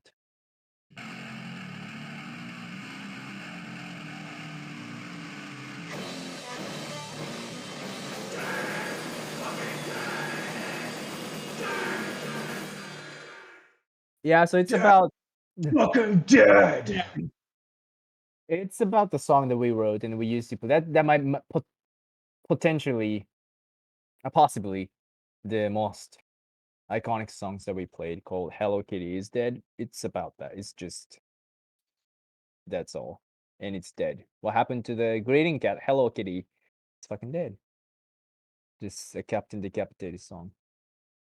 Um, actually, one of my friends, Zosha, she don't like loud music. She's this is really not that type, and she's like, but she loved the Hello Kitty song, so she would always tell me to play Hello Kitty song, and I would, I would play her, I would play the song for her with acoustic guitar, and she learned how to play it. She's like a very like conservative Christian, and I just told her how to do the Hello Kitty song. So That's stoked. awesome. Yeah. You meet All the of it. most diverse people. Yeah, yeah, yeah, yeah. She's yeah. I was gonna have her. I'm probably gonna have her at some point too. She's from Poland. Her Japanese is crazy. She once came to the show actually, but like her Japanese was like already fluent when she came to Japan for the first time because she's like she speaks like whatever, like how many languages I don't know. It's kind of like you speak a lot of languages and like a very smart. But yeah, I Go have on. a lot of people from a lot Go of on. different huh? That's Smart. it. And No, no, that's take out the smart part. It's just saying like you what speak a about lot. my hair? It's gone, man. And there's gonna be a song about that too. Yeah, he used to have the classic like what is it, like a curly long hair, but he cut it because I don't know, Saudi. Is it I white just and a want handle mustache? I just want to conform, you know. That's all I really. Also the Saudi thing. No. The handle mustache is what I have to mention. Like that's the first thing people notice when they see you. It's The gone though. handlebar mustache, yeah. Handlebar. Yeah, but it's easier to grow back than True. Hair. 3 foot hair. Right. Next song is about another friend of ours. Do you want some spaghetti? And I actually and I actually asked her to say something like, okay, do you want some You want some spaghetti? spaghetti? So Kaylee came after Elise left, I guess. They don't know each other. Yeah, Kaylee came like at the end of 2015, I think.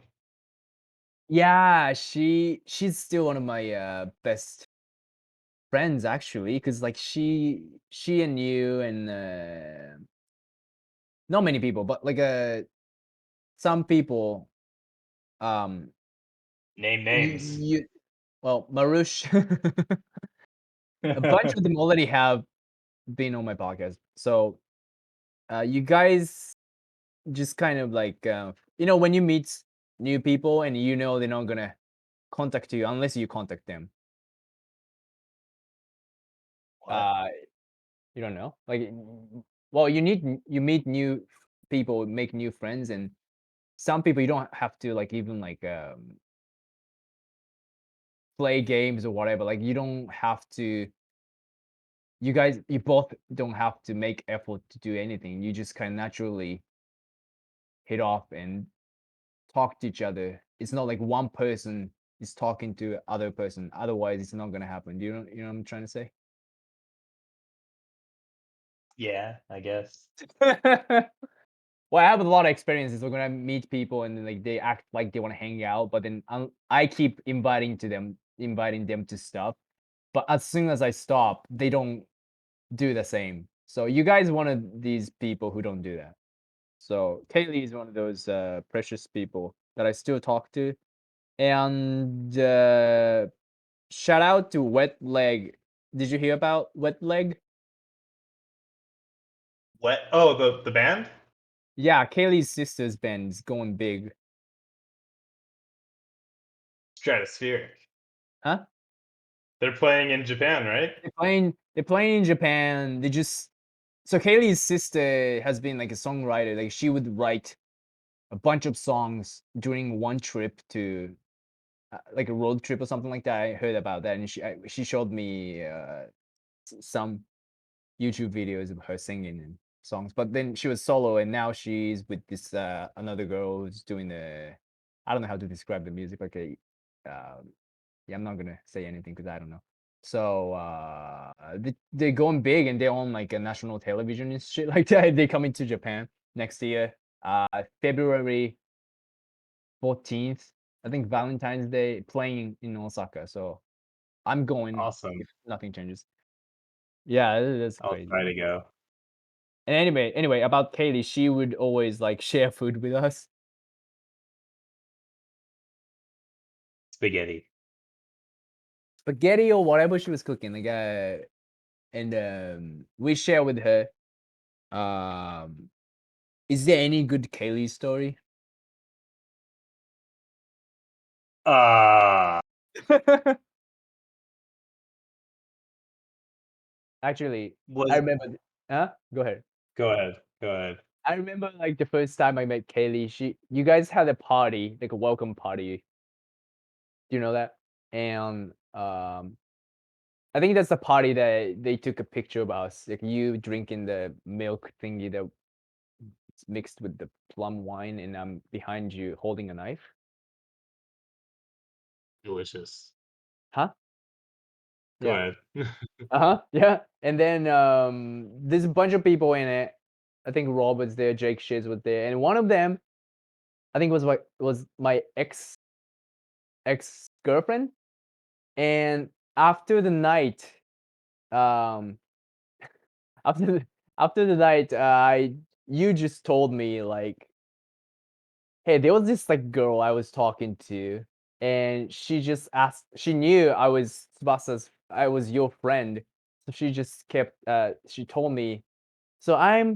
I'm not gonna say her name. Let's call her Sarah or something.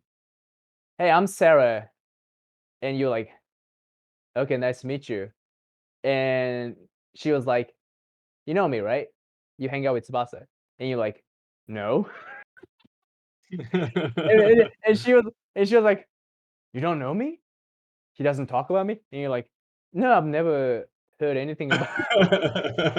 You remember that?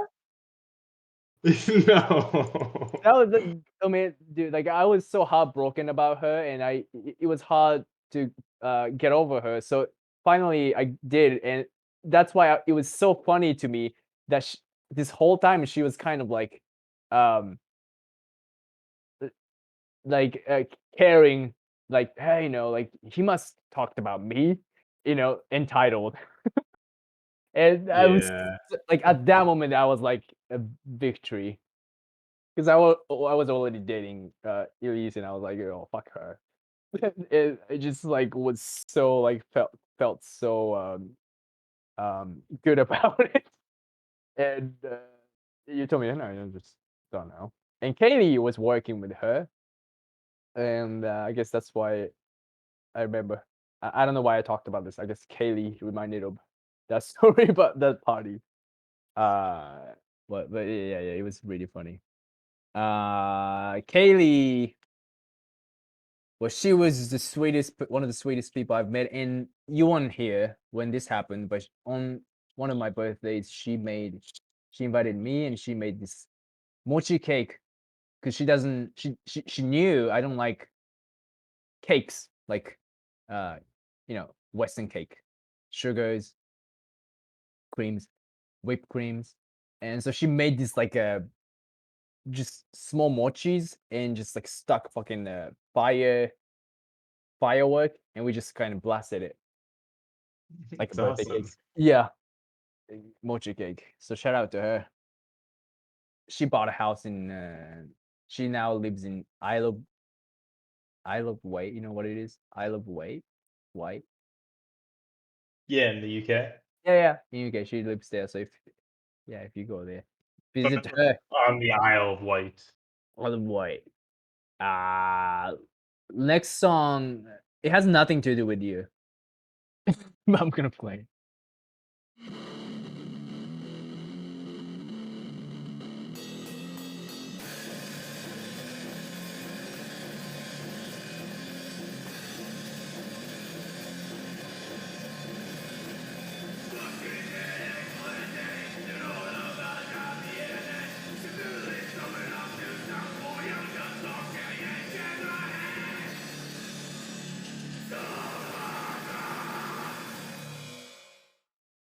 Hardcore was good until I discovered Slapshot. Slapshot is my favorite band, but and they talk a lot of shit. This song is about I used to be all about like equality and activism and PMA, positive mental attitude, and all that kind of political whatever stuff. But uh, I'm just so done with it. I just shave my head and talk shit. So fuck off. That's the song. What it is about. I didn't discover Slapshot until after you introduced, or you Oh, I mentioned did. them, and Okay. I found out about Slapshot through you.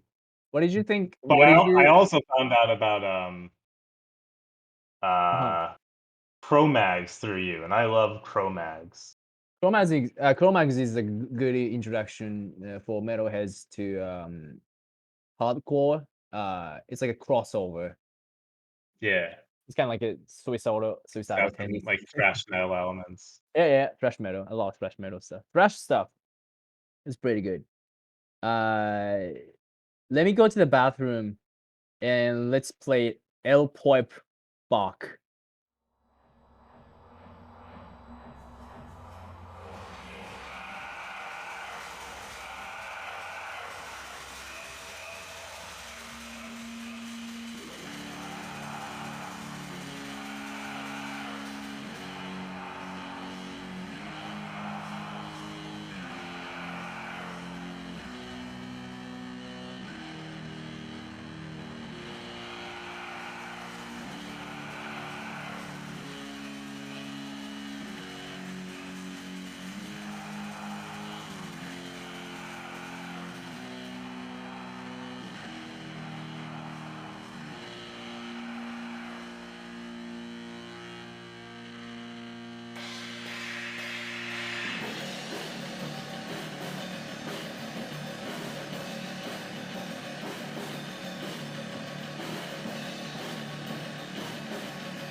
did you notice how like me saying words, those words sound so odd?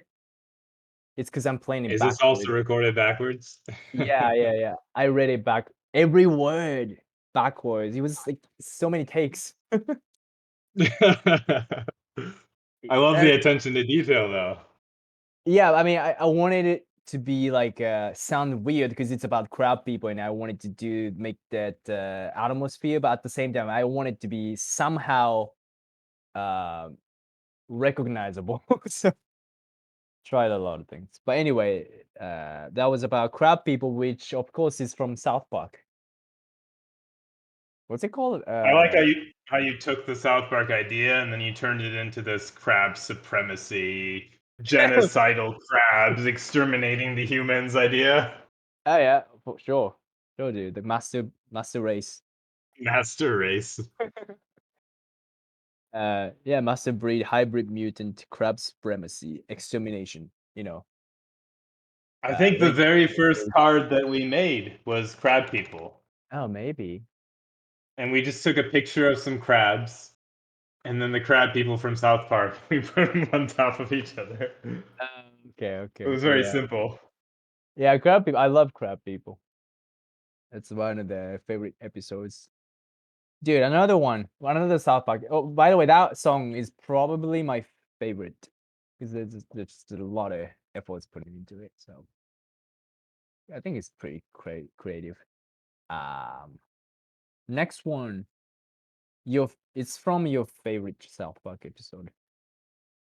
Oh, must have been about 7, 8 years ago. Me and the little lady was out on this boat, you see, all alone at night. When all of a sudden this huge creature, this giant crustacean from the Paleolithic era comes out of the water. We were so scared, Lord, I mother, I jumped up in the boat and I said, Thomas, what on earth is that creature? It stood above us looking down with these big red eyes. Oh, it was so scary. And I yelled, I said, what do you want from us, monster? And the monster bent down and said, I need about 350.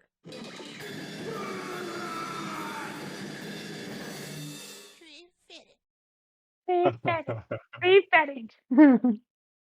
Okay, tell me It was about about what? that time that I noticed that Girl Scout was about 8 stories tall and the crustacean from the Proterozoic era. Tell me why do you like this episode? It's a weird choice. The main story is this weird thing about singing to a succubus. It's not that interesting, but I Oh, just yeah. love that the repeated joke about the 350. Loch Ness monster needing 350. She gave him a dollar. She gave him a dollar. Why'd you give him a dollar?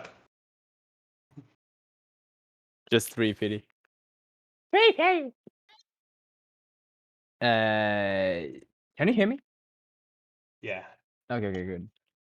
Yeah, I love that. I yeah. love that. A lot of the songs are about South Park. Is that Because the a lot of our episode? jokes were just rehashing South Park jokes. Yeah, that's pretty much it. Is that the episode that Kenny uh got possessed by what is it? Is no. His Uh soul, yeah, his soul goes into or was set free or something. a chicken or something, a turkey. They're like, all right, where's the sacrificial child? A sacrificial child? Yeah, the victim child. The victim The child. You didn't bring a victim child? victim.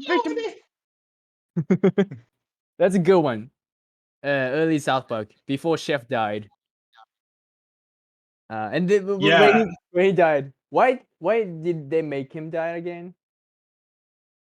I always thought it was some contract dispute. The voice actor didn't want to continue because when they brought Chef back, Yeah.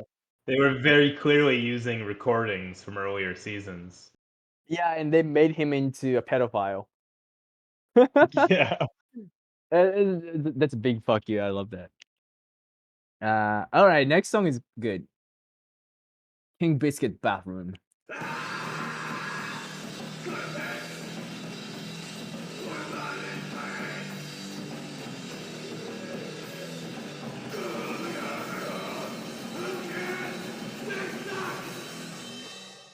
Literally, our first show, proper show, besides KJ's free shows, is at proper venue, is at King Biscuit. in Gifu downtown. In the bathroom. In Shout out to yeah, bathrooms. yeah, exactly. Bathrooms everywhere. Exactly. I got a pissed, but a band is playing King Biscuit Bathroom. Who cares? They suck. Basically, we playing. There's not much of a stage, but like we playing, and you have to go through a band to go to the bathroom, which I love. It's like a shitty fucking sweaty, tiny venue. Anything you remember from that venue?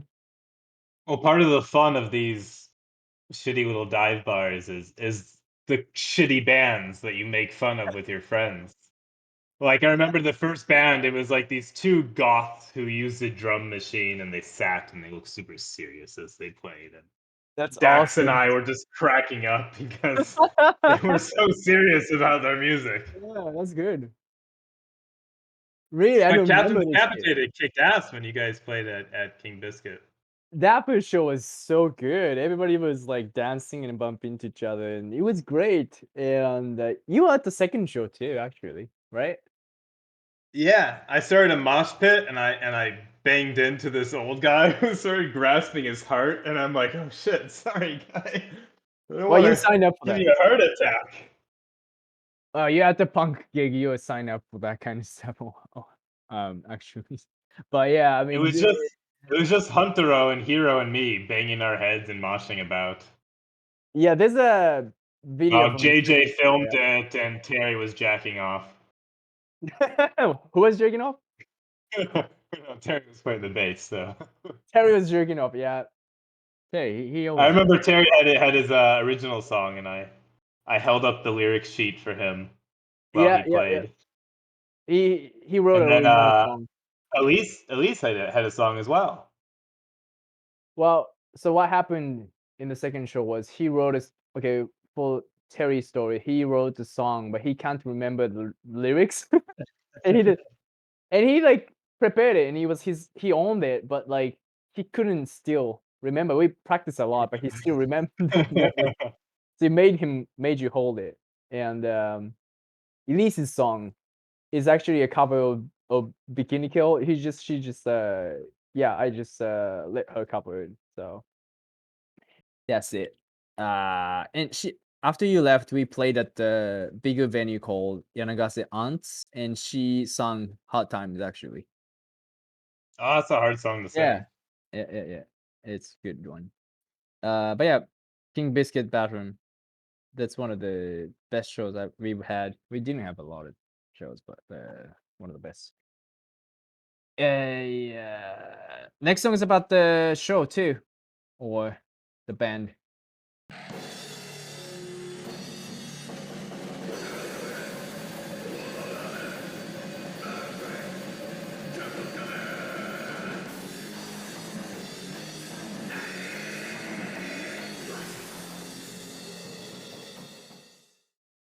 Yeah, this is a little bit like a serious song.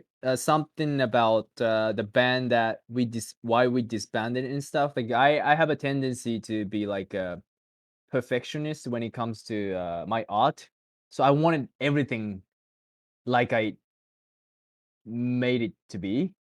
So basically, I couldn't really compromise sometimes, and I made people do what they didn't really want to do in the band. But I think it's one way to go because I wrote all the songs. So it's basically about, is it just just me jerking off, like jerk off dummy, being that, or a unit as a band, and was I a good friend? And because like how the band ended, actually, yeah, it was like kind of. I'm not sure I mentioned a lot about it, but it was not that great, and Terry still wouldn't talk to me. I mean, I apologized to him what happened and stuff like that, because like he was starting his own project, and I was starting to date Elise in Himeji, and I was going back and forth, and he wanted me to join his band. I was in his band too, but like I wasn't fully committed, so we kind of got drifted away. And yeah, that's how we ended. So it's one of the few serious songs I wrote. I'm not sure if you knew that backstory. Yeah, I didn't always know all the details because I didn't want to press But it was a shame that you guys broke up. Not just because of you stopped playing music, but Yeah, like all the friendships yeah, started to friendships. dissolve. That was a great circle of friend I've ever had in my life actually. In Gifu, that was best. Like you just stop by and ask somebody, oh hey, you free today? And I come in and I stop by at your place and just eat dinner there or something like that. I don't have that here, so it's really uh it's good memories. I hope you have friends like that in Saudi. I'm kind of bored in Himeji. Yeah, I always befriend people so I can steal their food as well. That's good. That's good. Next song is very important. It's from the first King Biscuit show. And this is a main. I think this might be the most important song in this album. Let's play it.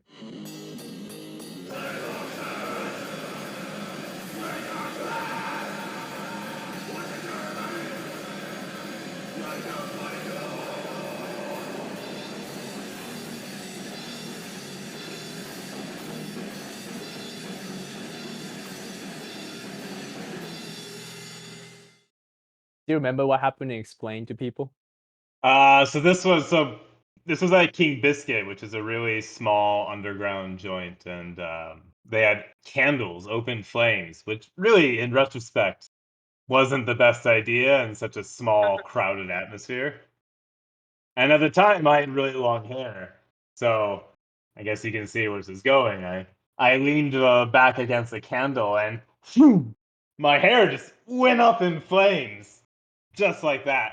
Yeah, Luckily, everyone around me was pretty quick to react and pat the flames out. yeah. Um, so the damage wasn't that bad. But for the next 15 minutes, it was just pulling out these wretched smelling charred hairs, like a fistful of hair.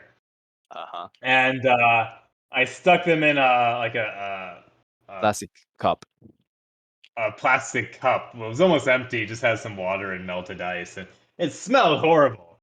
And Tsubasa grabs the fucking cup and like a two bastard takes a sip. Uh, Maybe you can let us know how that tasted. Yeah, I don't remember, but like I felt so bad because like when your hair caught fire, my initial reaction, like I didn't plan this, but I started laughing. A laugh. And then everybody around me, besides me, just like was like, "Oh shit!" Just like put it off and Put it out. put it out. And I was like, "Oh yeah, this is serious." So you can tell who's the real friend. Like you know I'm your best friend. Terry Wait, and D. no. I'm the best friend in the room because I'm the guy who's laughing at your misery and everybody else is trying to stop it. So you have friends and a best friend. I was probably laughing too. I remember. Yeah, no, you want, and I was like, oh shit, this is serious. Yeah, too bad. So yeah, I drank it, but recently I saw a funny video. This band called Skull Crack, they're like a crossover, but more like a hardcore than metal, and they they do this thing. They put beer in one of their shoe that they're wearing, like a Vans shoe, and just drink from it. Do you drink from your own shoe or do you drink from someone else's? Because Uh, that's like a pretty popular thing in Australia. I didn't know that. Okay, Australians are Pour- crazy. I didn't know this. pouring beer into a shoe. I would What? do it with my own shoe. I don't think I'd do it with someone else's shoe. I didn't know this. I mean, Yeah, Aussies already have it. it's like a crazy party thing. Yeah, It's yeah, not yeah. like uh, you wouldn't Dirty do it at old, a wedding. dirty old sweaty Vans that you used for like 5 years to skate and play in a band and gross. Uh pair of bands. Anyway, next song is very important too. I'm sure you're listening, Jake and Yuki. Yuki probably they they've commented a bunch of times. So let's not say anything mean, shall we? Of course not.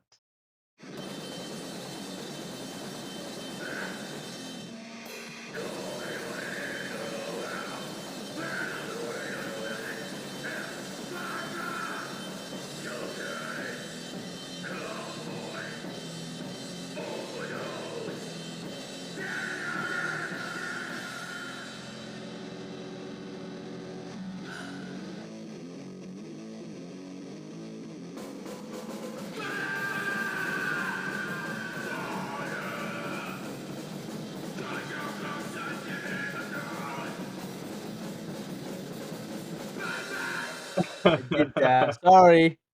Sorry, Jake. It's not It's a necessary. tribute to It's the incomparable Jake Shades, yes, Jake Shays and who Yuki. is such a man that there are actually 2 cards in our deck about Jake Shades. Everyone else got 1. Jake Shades got 2. Oh yeah. Oh, Joker and 2 Jokers. Yeah, Huh? Yeah. but Well, Joker in a nice. there's a lot of stories about Jake Shays. He's one of he's one of the people that I used to play acoustic shows with, and but first time I met him, he was like right after I came back from Canada, and my oldest pen pal, uh, sorry I forgot his James. Um, there's a lot to talk about James, but like he's like a hippie, fucking like a drunk psychedelic dude who used to like work as like a what is it when people get married? You like in the church. You're the guy who does the middleman. What's the Like job? an Preacher, not preacher, but the wedding ceremony. Anyway, officiant. let me search because I need to know that word. Officiant. No, that doesn't sound like it. A guy. Let me see. Minister. Father, priest, not really priest. Wait, I think Priest. minister. But he's not religious at all. So he just do that as like a part-time job, and he like in and he teaches English, but he talks about like it's pretty like okay, I'm not gonna say anything to incriminate him. So, but it's basically always kind of fucked up, and he would like talk to me about like, hey Tsubasa, you want to join my anarchy spaceship pirate army? And I'm like, okay, and that's That before. sounds fucking awesome. Yeah, but I was a little bit. I was like a 17 or 18, and I had no interaction with Americans whatsoever before that. So I was like, "Is this what Americans are like?" And this is the first guy I met ever. And he just like, basically, he showed me Trap. Hey, come to my place, and he would show me all these like weird animations and like in this dark room, and he showed me Trailer Park Boys, which I didn't understand back then. I was not advanced in English, so he just showed me, oh, watch this, you go in here, and I was like, okay. But I came back and I'm a little bit better in with in English, and he took A me little. to Maki. No, KJ's. So this started because of James. Everything started from James. James took me to KJ's and introduced me to Chris was there. Chris was there. John, KJ's John was there, and Jake Shays was there. Everybody was there. And James introduced me to Chris at the table, and hey, this is Chris. He owns a bar in Maki, and I was like, oh wow, this is cool. Like I never knew all these like foreigners lived in Gifu. I had no idea. I thought it was just it's one weird fucking like hippie American guy. And Jake Shiz was there, but he was like being like a little bit asshole. I'm sorry, Jake, if you're listening, but he was like an asshole. I don't know if you remember. Uh, but that's the first encounter. But then I started a band, and I met him again, and he was nice, and uh, he wanted to play with us at the cages, so we started playing together. But that's the first introduction of me and Jake. And the story of this song. I've been talking. Can you talk about the story if you remember? So I think you're talking about the lyrics. The Mhm, first mhm. line, That's you right. are blocking my energy to the audience. Yeah. Yeah, Jake is a really cool guy, but he's very passionate about his music, so he sometimes gets really caught up in his music. So he was playing once at Marquee. This was like 2016. Right now, And he yeah, brought right now. this huge collection of pedals. He was really into it. And Tsubasa and I, we were there front row. We were listening. We were engaged. We were cheering him on. We were responding and applauding and really enjoying his We're music. moshing, I mean. Um, and he kind of got pissed at us that we were blocking his energy to Yeah, the people at exactly. the bar. Yeah. And no one at the bar was paying any attention. They were just talking and drinking as you would. And we're Yeah. like, we are your fans. We're here. We're responding. Yeah. But he just kind of blew past us. Yeah, you fucking asshole, Jake. Yeah, but that was so funny to me. So I love that, and I really like you, Jake. And I remember, dude, like there's so many Jake stories, like I said. But like one time I was at Bottoms Up. You remember Bottoms Up? Hmm. Andre, Yeah. shout out to Andre. I don't know what you're doing, but I was at Bottoms Up, and it was right after I broke up with the ex, and then Jake came to the show and he recognized all the songs and he just started talking to me at the Bottoms Up. He just started like holding my hands and just like leaning towards me like, "Hey, Tsubasa, like don't kill yourself, man. Don't kill yourself." And because I had a song called like, "I Want to Kill Myself." And I was like, "No, no, no, no. That's a song." And he was like, "No, I know, but like don't do it, man." And he was drunk. And he's like, "Don't kill yourself, Tsubasa. Like you really like talented. You have all the future ahead. You were like 22 or whatever." And I was like, "No, just like let me go." But he keeps holding my hands and he's so passionate. So I had to say, "Okay, I'm not gonna." I had to promise to him that I'm gonna kill. I'm not gonna kill myself.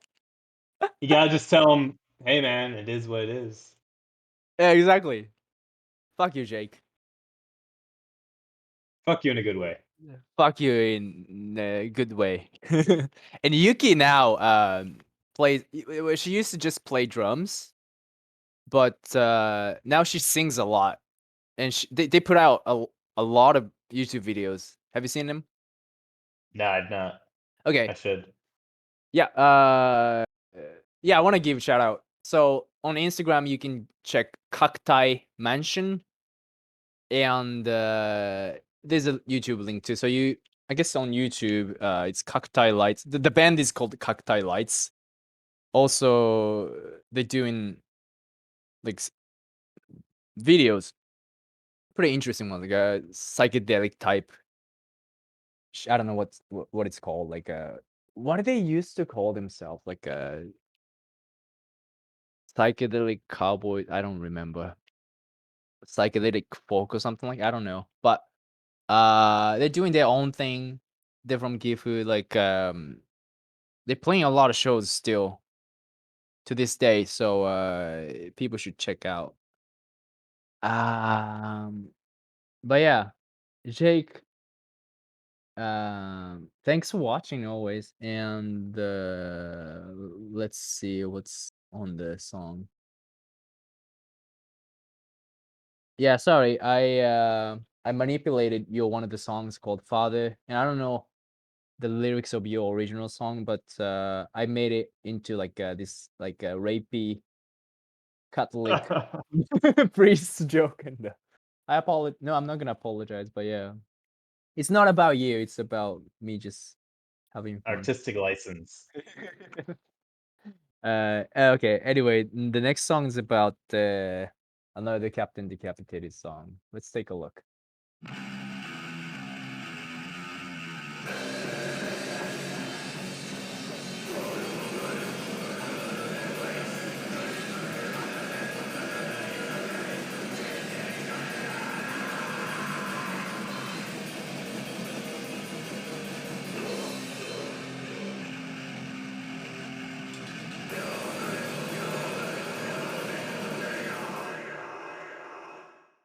Do you remember this song?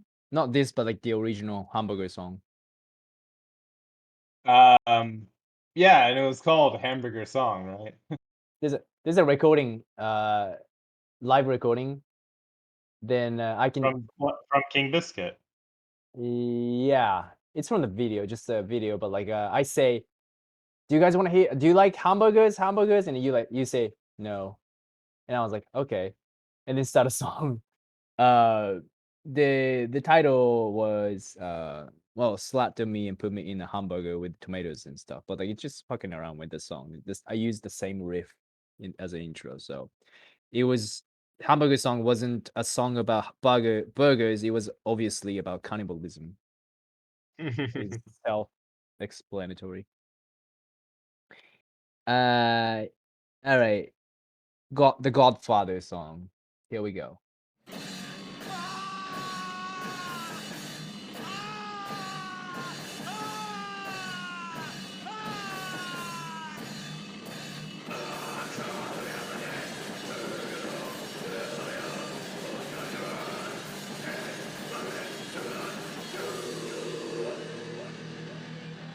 Wednesday, Friday, Sunday, Saturday.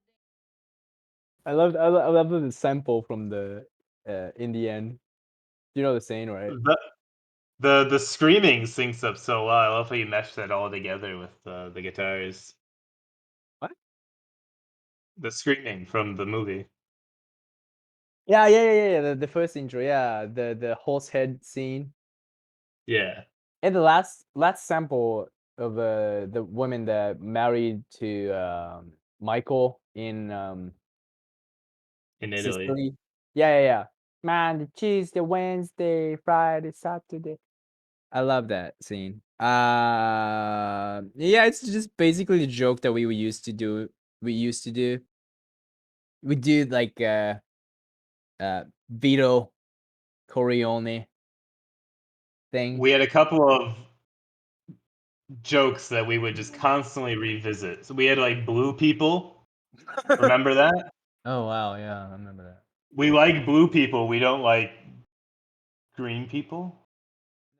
We were trying to not be racist No, while being racist.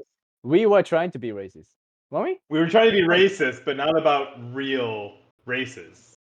Oh, okay, too bad. We had Walk. We kept rehashing Pantera's Walk. Yeah. The Godfather, South Park, and we would just rehash these into. We would mix them together and splice them and re-engineer them into all sorts of jokes, and it would just be endless hours of entertainment. Yeah, that one of them was like, do you remember what, how this came out about like Pink Bobby House and Luca Brasi and the Godfather stuff? I don't remember the Pink Barbie house now. Well, I was like at the camp. At the camp, I was saying like, hey, call Luca Brasi. Well, basically the lyrics. Call Luca Brasi and tell him to go get me a Bobby, Pink Bobby House. It's like we like we're fucking around and saying like things Vito wouldn't ever say.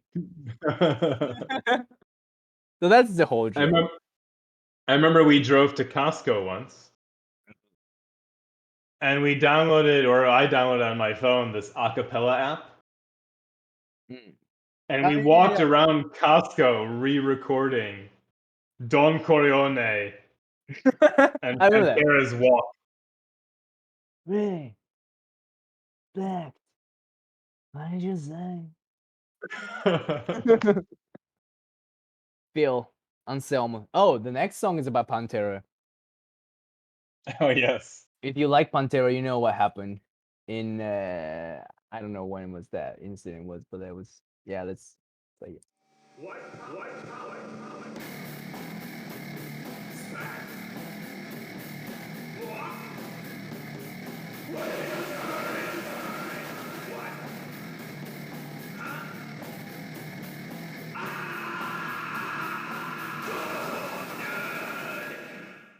Yeah, it was like some festival and Phil, if you're not familiar with Pantera, Phil did the what's it called? Nazi salute. What's it called? Heil, Uh, the Heil Hitler the stuff. Nazi salute, yeah. Nazi salute. And Fucking racist, Phil Anselmo. well, there's a I don't know, like I'm not sure the whole story, but like there's a lot of stories behind it apparently, but I'm not sure what happened. But basically, he did the Nazi salute, and that blew up on the internet. I was like, "Holy shit!" And he was wearing a discharge shirt, which is like a very like anti that. So it was pretty ironic. It And doesn't it, help when you're a muscle-bound white guy with a bald head. You just look like a skinhead. yeah, it's Bonnet, yeah. And he said, "White power." And I mean, I thought it was just funny. Like he was not like but maybe he was serious. I have no idea. I don't know the story. There was a story that he he kept being like called Nazi, and whole during the whole show he was like being called Nazi and all that kind of stuff from the front row in the audience.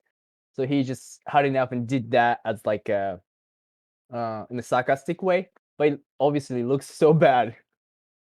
I'm Yeah, not out really. of context, it looks bad. Yeah, without context, it looks bad. To me, it's just, yeah, I don't know. Personally, I don't think there should be any bounds to humor, so I don't necessarily have a problem with that in the right context. I don't think As I long have as he any problem. actually believes it. Yeah, I mean, even if he believes it, that's whatever. Like you believe whatever you want, unless you're hurting anybody. But I don't know. I don't know the story. But yeah, that at the time I was like, holy shit, Pantera is white power. It doesn't help they're We from made like where they from? South somewhere, southern. But we this made a pretty funny card to yeah, Phil Anselmo, surrounded by like 5 black girls, yeah. and then like an angry Phil Anselmo behind him. Walk on home, boy. Yeah, he wait. Oh yeah, maybe that. And I remember I'm making a picture of all the healthy old people, and like they're saying walk, and behind them there's a picture of Phil, like a sad face Phil. Just- um, but yeah, we made fun of him a lot. That's an inside joke. Phil Anselmo and White Power. By the Um, way, yeah. before we made the card deck, we were considering drawing it by hand on cardstock, which we did not do. Drawing what? Which you would excel at because you can drawing the cards. Oh, yeah, But yeah. you made a board game, The Settlers of Satan, fuck the world, which we Yeah. only ever played one time. Did you ever play that game Yeah, again? That was an dude, like, awesome game. I remember that. So if you know Catan, you have to score 10 points and then you win, which is already a long ass game. But my version of Settler of Catan, which is Settler of Satan, you have to score 666 points. Yeah, Instead of the robber, you have the Mormons. and I had like a cards like same-sex marriage plus 1 point, or uh well, what else? Like I was pretty political, like pretty lefty, but like what else? Instead of like, yeah, like the normal game is like sheep, stone, wheat, wood. You had like sloth, hatred, and French fries. Oh yeah, dude, like exactly. My resource was hatred, um sorrow, something like that. Solitude, I think And was French one fries. of Yeah, and French fries. Yeah, dude, I remember that. We played, Elise and I played a couple of times, but it it was like that was it. That's so long. It's just a long game. For a while, we were Yeah. playing games online in Uh, that yeah. tabletop simulator. But Right. everything just devolved into how many Jesuses can we spawn until the game crashes. Yeah. Like I almost peed. Like I've never peed myself laughing, but I almost did it then. I don't know. Tabletop's fun. And Jackbox is pretty good. Jackbox. Uh, I suggest Jackbox to people who's never played. All right, next song is important too. Let's play it.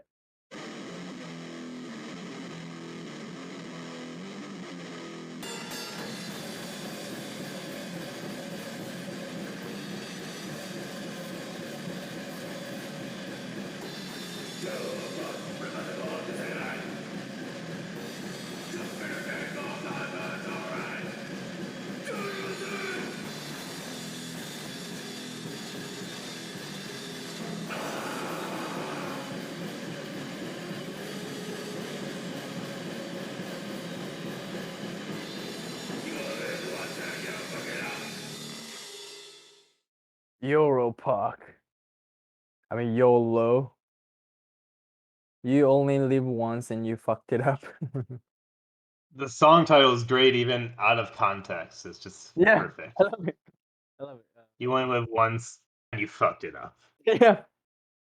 Like yeah, the YOLO, the word was thrown around on the internet. Like, like do whatever the fuck you want. You only lived once, and yeah, like you guys are gonna fuck it up. That's what I thought about it. But this song is about the park called Euro Park, and what's it? What's the reversible? Remember? The Park of Reversible Destiny. Yeah, dude, that's the name of the park in Japanese. Yoro Temme Hantenchi. But basically that's what it is in English. How do I even start to like describe this park? This is It's one of so the cool. It's so bizarre and surreal place. All these some strange structures you can climb on. It's like doors and ladders that lead to nowhere, chairs on the ceiling. maze. We found this dark labyrinth. Yeah. We went all Labyrinth. the way to the back, like a maze. All these narrow passages and tight corners. And if you make any sound, it echoes around. So like every time like teenagers would come in, we would scare them with demented screams. Yeah. I remember that. That place is awesome. I took a lease there. Um, that might be my favorite place It's in one of the coolest places in Japan, I think. Kyushu. Oh yeah. Yeah, That even my and friend in Himeji knows. Momotaro Shrine. Momotaro Shrine, we went there? Oh shit. Of course. That was the first day we ever hung out together. Oh no way. Okay. We went to The Inuyama. first the first place you ever took me, it Oh was wow. to the graveyard and then to Momotaro Shrine. I know all the places. Um Also if you come to Himeji, I discovered all these types of places here too, so not gonna be disappointing. But Gifu has I'd get a lot more interesting Re- places. Remember the abandoned pagoda we found in the mountains? Oh yeah, we have There's to. like an old empty Yeah. house up there, a bus.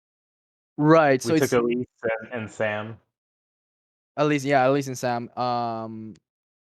Yeah, and we broke windows and well, I mean, it was already Vandalism. broken. It's not. I don't know if it's illegal, but I mean, it was already broken just in case somebody's gonna report me. I mean, But it had been abandoned for decades. right, so I tried to like revisit. Too bad I did it in the summer, and I was taking Elise to the mountain. I was like, "Hey, I want to show you this place." And by the way, Elise hates spiders. We just, yeah, man. Like, we It's a kept bad running setup. into the webs, and we couldn't find how to get there. Who took us there? I don't remember. Sam? I did. I found it. You knew. I saw the pagoda sticking up from the trees, and I figured out how to Yeah, get man. there. Yeah, it was a bit tricky. Everybody knows it's there, but nobody actually like knows how to really You get have to there. go further down the road and then double back through the forest. Okay, I tried to do that, but then we just kept running. We kept being dehydrated, so I was like, okay, this is a recipe for disaster. And so we just went home, but there was like a abandoned hotel and the Yeah, bus, with tatami mats. the tatami mats, and just like birds on tatami, which is I love those like paper windows you get in Japan, and it's so satisfying just to poke your finger through them. that's that's worse than breaking windows in Japan if you poke holes.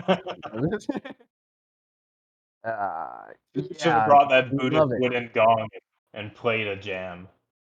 Um, man, that's I always wanted to go there, and everybody knows it's there. Like we can see it, and if you're in Gifu, like just check out. Like you go to it's not in Kinkazan, so you look at the river from the south, and there's a mountain on the right or whatever. I don't know how to describe it, but yeah, it's cool. Uh, okay, so Euro Park, yeah, we went there. We also went to the water park, waterfall. Did we do that? No. Uh, After the Euroland, we went to Costco, and I don't remember the Oh, water that's the park. same day. Okay, cool. I mix all that Gotta love stuff. Costco. It's badass. But yeah, I mean, the Buddhist tower was pretty cool. We have Himeji has this crazy like looking. It actually looks like the tower that you just talked about, abandoned one. And I came to Himeji and I knew about the castle. I knew about the mountain and the temples on the top called Shosha Mountain, which is like a famous tourist locations. But then I didn't know this like I was biking around the town to discover all the stuff, explore, and then I just like keep running into this weird Buddhist tower like that. And I was like, what is it? And I just went there and it was a huge graveyard with it's called stupa. You know what stupa is, Yeah, right? that's super. Yeah, stupa with brilliant like Buddhist arts inside. And I was like, why nobody talks about this? Because it's Japan and nobody really talks about like a graveyard as like a tourist attraction. Maybe people don't want tourists going there. But that's well, I just have to show you if you visit ever. So but it's the best place if you come to Himeji, go to Nagoyama graveyard. Yeah. All right. Next Yeah, song is In Gifu, it's a stupid too, not a pagoda. There's so much cool stuff to Pagoda. discover in Japan. I love it. What's Pagoda? Pagoda is like the vertical tower building with the uh, you can see every level has like the roof going Mm. out, so it creates Uh, multiple stories. okay, okay. It's like a Kyoto buildings. Mm. Yeah. Okay. Yeah, it's stupa. Stupa. Stupa is a tower that contains Buddha's ashes, right? It usually contains some bodily remains of like cremated remains Right. uh of an individual. What do Of they an go? I forget what individual. they're called. But The it's people usually who break free of samsara and achieve I nirvana. see. Yeah, it's one of Like those things. me. Yeah, I like came back to Earth to guide fuck ups like you the along only reason the path of enlightenment. the only reason that you actually wasn't placed in stupa is because I drank it. We went inside the stupa. It was hollow and there was like a ladder. You could climb up to the top. You remember that? Yeah, so that's like a not really a proper religious stupa. I guess it's just No. like a wannabe half-ass made It up. was it was all weird. It reminded me of that like that Buddhist theme park the guy made in the 70s. Everything was off Yeah. at that Yeah. Gifu stupa. It didn't Who does seem authentic. It was like a fan built stupa. that? Mhm. Yep, exactly. It was something was off about that place, which I like. So anyway, the next song is another a song about another priest molesting a child. It's probably my favorite song in the whole album right here.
It's alright.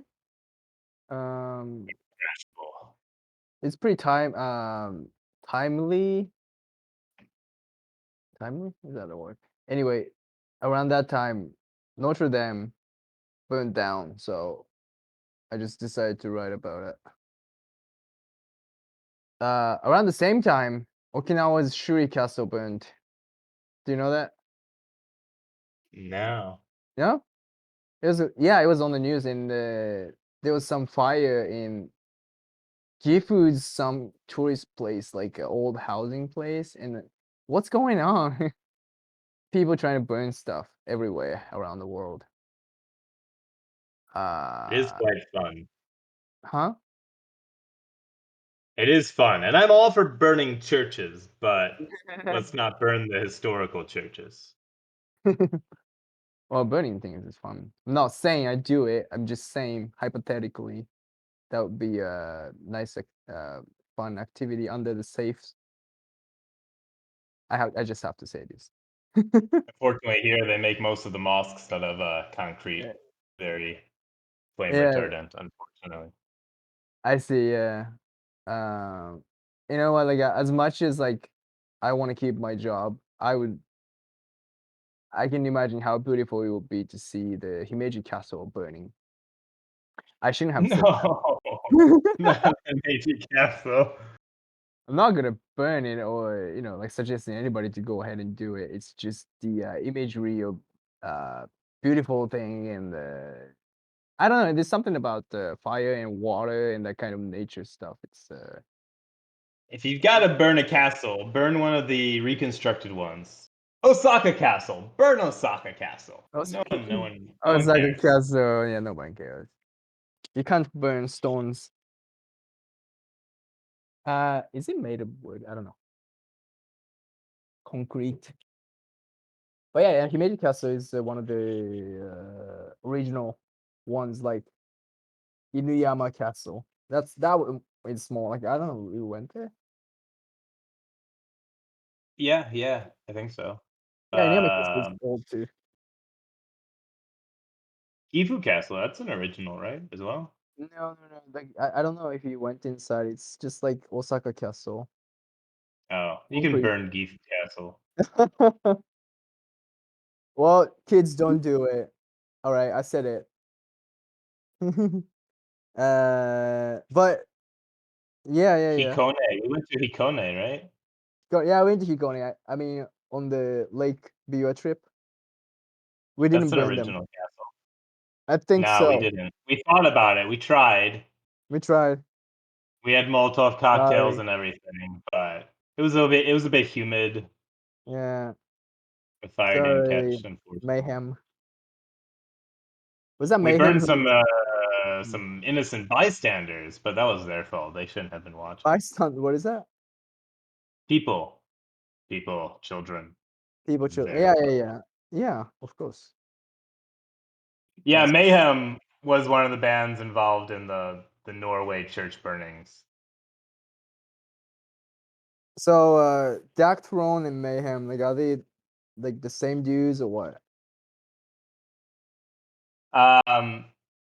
Mayhem was founded by a couple of crazy Norwegian teens. Euronymous, Dead, and Varg was in there originally, the one-man band of Burzum. And like I said, I'm all for burning churches, but a lot of the churches that they burned were like Norwegian pagan temples that had been renovated 1,000 years ago into churches. Jesus. So there's a lot of culture and history lost there. you But no, you Dark know Throne is a different group. you know you're old when you look at church burning as like oh, that's a precious building right there. We all used to be like, oh yeah, fucking burn it, that's awesome. Yeah, fire, burn. Maybe this isn't the responsible thing to do. We should call the fire department so that when we burn this church, it doesn't get out of control. Exactly. But yeah, I mean, I've seen the picture. That's pretty badass. Oh, you know what Blasphemy did, which is the next song, not the next one, but like a Blasphemy did. They burnt tombstones. How the fuck you do that? Burn the tombstone. Yeah, there's a famous. I don't know if it's famous, but there's a picture of Black Wings, the singer of Blasphemy, Canadian black metal band. There's a picture of him just standing naked in front of the burning tombstone. I guess it's just a lot of badass. gasoline. Yeah, I guess so. Ross Bay Grave is like Ross Bay Cemetery is like the mecca for like black metalheads. Pretty evil place in BC, British Columbia, Canada, and apparently they used to do all the actual rituals in the basement. The band. These guys are pretty crazy, so I love this band. But they were doing something else. I think before Mayhem and Norwegian guys, like that's like Norwegian stuff is post Early Blasphemy. 90s. Yeah, early 90s. But like Blasphemy was already doing their own thing, like weightlifting and just like weird stuff, and they taking themselves so seriously. It's so funny and cool. But grave burning is one of them, and then people started burning churches in Norway. Norway. I love the idea of a mecca for black metal. Yeah, dude. They call themselves like black metal skinheads. Well, for a lot of people who don't know what skinheads are, it originated in Britain. It's just we had an episode about this, but when Jamaican immigrants came to Britain, all the working class kids in Britain, white working class kids and Jamaican kids united, and they started doing the ska and reggae shit, and then there was like group of people called skinheads, and originally it was not a lot. It was not even about political stuff, like the racist right wing stuff. Has nothing to do with skinheads.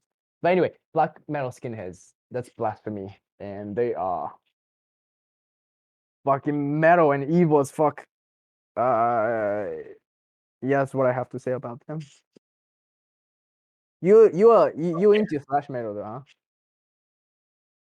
I'm into thrash metal, black metal, death metal. Yeah, you showed me a bunch of French black metal bands. Probably like Mutilation, Mutilation, yeah. Belcatre. Yeah, I don't know everything, but yeah. All right, next song. This is a bit different, but it's from South. Well, it's not from South Park, but It's from the South Park in makers. America. Shout out to North Korea and Kim Jong Il. This song is Kim called Jong-un. I'm So Ronery. Why is everyone so fucking stupid? Why aren't more people intelligent? Like me. I'm so lonely, so lonely, so lonely and sadly alone. There's no one, just me only, shitting on my little throne. I work really hard and make a great plans, but nobody listens, no one understands. Seems like no one takes me seriously, and so I'm lonely. I'm really lonely. Hurry, roll me.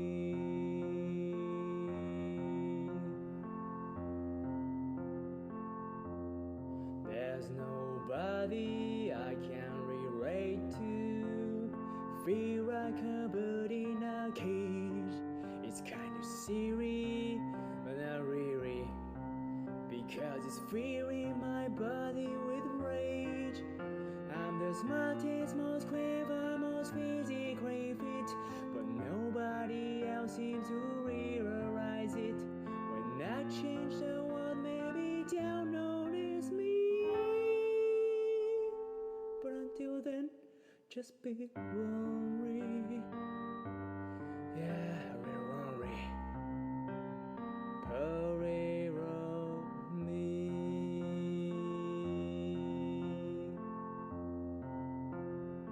I'm so lonely.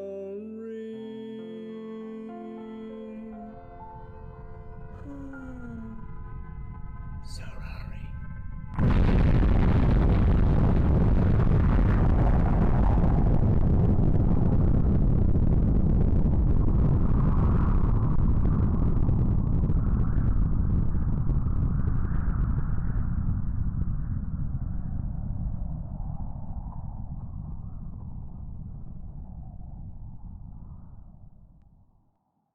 Love it. Well, this song, dude, well, first of all, thanks, Taryn, for providing the piano music. And it took forever to take, and I had to, because at that point, I knew how to record punk songs. It just has to be shitty and raw, and it doesn't matter with noise. But then I had to actually sing, so I had to do the noise reduction process. And every time I sing, there was this clicking noise. When I open my mouth in a certain way, this every time I open it, this something like clicking noise. So I had to fix Because that. And you're I a had crap person. to, and I had to learn how to get rid of that. It was took forever to, because I don't do I think I did this one take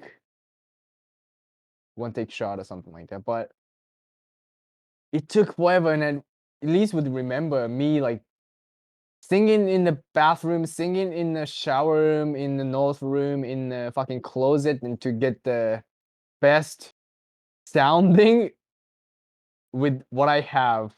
Like I told you, it's a shitty software, and I'm using iPhone, so there's a lot of work put into this. But it sounds alright, right? Like now when I hear it, it It's a sounds fantastic cover. right. It's pretty good. So yeah, that's just a song from Team America. Fuck yeah, America.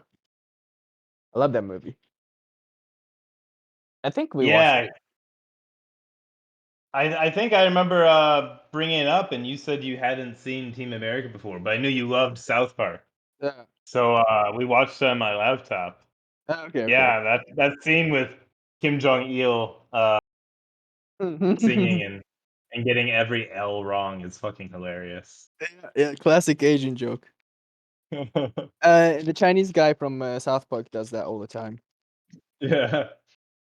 There's nobody I can relate Right to. to feel like a bird in a cage. It's kind of shiri, but not really. Getting feet, Because it's feeling my feeling my body body with with rage. rage.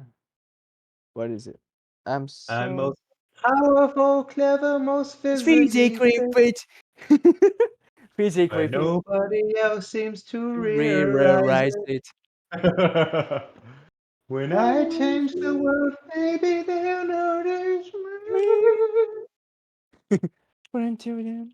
And so run. Ronery.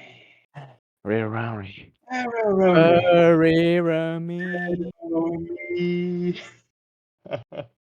Imagine people listen to this recording and like their mom walking into the room. Like, what the fuck are you listening? There's no part in this podcast where you could walk in and think we're just two normal, sane Yes, individuals. true. That's true. The fuck is wrong with these people? I don't know who listened to this. This has been like 3 hours. This might be the longest one for so far, but who cares? At the end, we should just play the whole album again. Oh no! This is the last recording as the Captain Decapitated, so I'm just like rest in peace, because I'm making more music and trying to record more, but it's gonna be released under other name. I'm thinking of a lot of different names, but like what do you think would be a good band name? Admiral Head Adam. instead of Captain.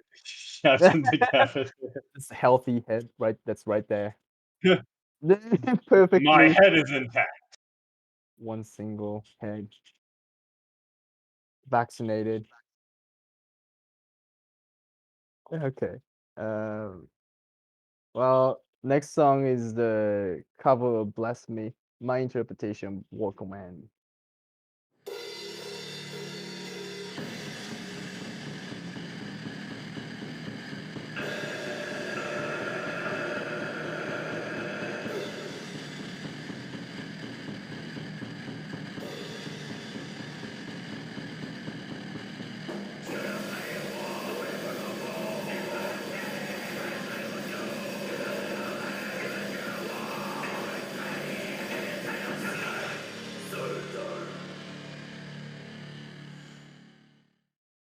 I remember asking you like I remember asking you what's the difference between black metal and death metal, and you made it clear that well, there are different themes for those who don't know anything about this. But also, well, what can you first of all, like, can you explain that again? What you well, I don't know. What would you say? Well, there's musical differences. Right. Black metal tends to be more atmospheric, heavy use of like guitar, tremolo picking, raspy, higher pitched vocals are pretty common. Whereas death metal, like drum blast beats, more aggressive bass work, guitar work, usually more guttural vocals. And thematically, black Heavy. metal tends to revolve around Satan, evil, a lot of religious themes. Whereas death metal, which can also be about Satan, is often about like mutilation, um, you know, Yeah. All the brutalizing good stuff. children, All the good stuff. all the good Uh, stuff. yeah, so atmosphere. So atmospheric. You said that, and like when I listened to this song, like I was reading the lyrics, blasphemy, and it's really like atmospheric. Like I would like to. It's such a simple, like kind of silly song, honestly. Black metal is pretty silly. Most black metal bands don't take themselves too seriously, Exactly. which is good. Yeah. Because when you're wearing fucking makeup and you have 10-inch nails coming out of leather bracers on your arms, and can't take yourself too seriously. Yeah. There's this girl who would dress up. Well, not dress up. I guess that's the way of life for her. Black metal girl, and at the Thanksgiving party, and her family is so like supportive. But there's a picture of her sitting among all the other family members. I'm accepted. Yeah, Yeah, it sounds black like metal. my family reunion when I was 16. I Did you had have makeup on? chain. I never got into makeup, but I did a lot of chains and studs and long hair, and Dude. I had chains on my hands at the time, It's on your hands. chains on my I legs, love it, dude. chains on my arms, Yeah, you're the 20 chain pounds guy. of chain. You make chains too. Like you literally do the chainmail stuff. You don't do that anymore, but Yeah, when I was teaching in Ukraine, I tried to send all my chains through the post, and they all got stolen. oh, So my what? response was to make my own well, those were chains that those are like dog collars that I'd bought. Oh, okay, So okay. my response was to make all of my own replacements. So now all my chains are handmade. Yeah, you had this like a male chain tie that you wear to work. Yeah, I made 3 chainmail ties. And you have like this box. I forgot box chain. Like there's a style, different Box styles, right? mail. Yeah. Box mail. Yeah, that's pretty iconic. I had studs and some spikes because I was into punk, but black metal take it to the next level. Like fucking just long ass nails, not even like around the wrist, but like whole arm. That's Yeah, I yes. pretty much drew the line at studs. I never got into nails. I don't wanna fucking stab myself. Oh yeah. I mean, I stabbed myself a couple of times when I was like swinging a Or baseball bat. spikes are good. Now I was genuinely playing like the catch and trying to hit a ball, and I kind of stabbed myself. But I stabbed somebody else once too at the show or something like that, and I felt bad, so I stopped wearing them.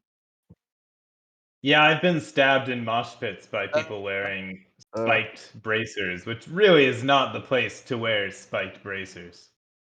uh, yeah, I guess, but I don't know if you go to like I don't know what black metal shows are like, metal shows are like, but like if you go to like hardcore shows or punk gigs, you kind of sign up for that. It's pretty standard to get a bit bruised and battered in a mosh pit, but Stabbed. you don't wanna walk away with, like, a punctured eyeball I feel because sorry some to tell. dick wanted to wear giant fucking nails on his arms. Yeah. This I remember going Leave to leave that for the stage. Yeah, leave that for the stage. I remember going to Black Flag show. I mean, it's actually Flag. It's just like a bunch of guys doing Black Flag songs that used to be in Black Flag. Obviously not Henry Rollins, but there was this huge guy. One of these like old school punk shows. There's always this like big guy that's like swinging around. I'm like skinny, tiny dude, so always get hit. Uh, but yeah, I've never got like pierced through my skin, like because I was never at the nail show. What's the worst One of thing the cool things happened? about Huh? one of the cool things what's the worst thing happened at a mosh pit? Yeah. Or any show in general. Uh, it wasn't to me, but it was this girl I was dating in college, and I took her to a Slayer show, Oh, and it's a big outdoor arena, so like 10,000 plus people, massive. okay. Um, we got there early, and we were like the general admission mosh pit, and she had all these. She was a metal chick, but she had a lot of like dietary deficiencies. Um, Oh, okay.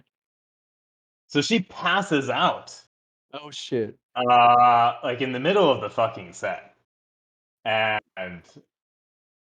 you know we're surrounded by people. It's this huge body press, and my friend just picks her up, throws her over her shoulder, and carries her out.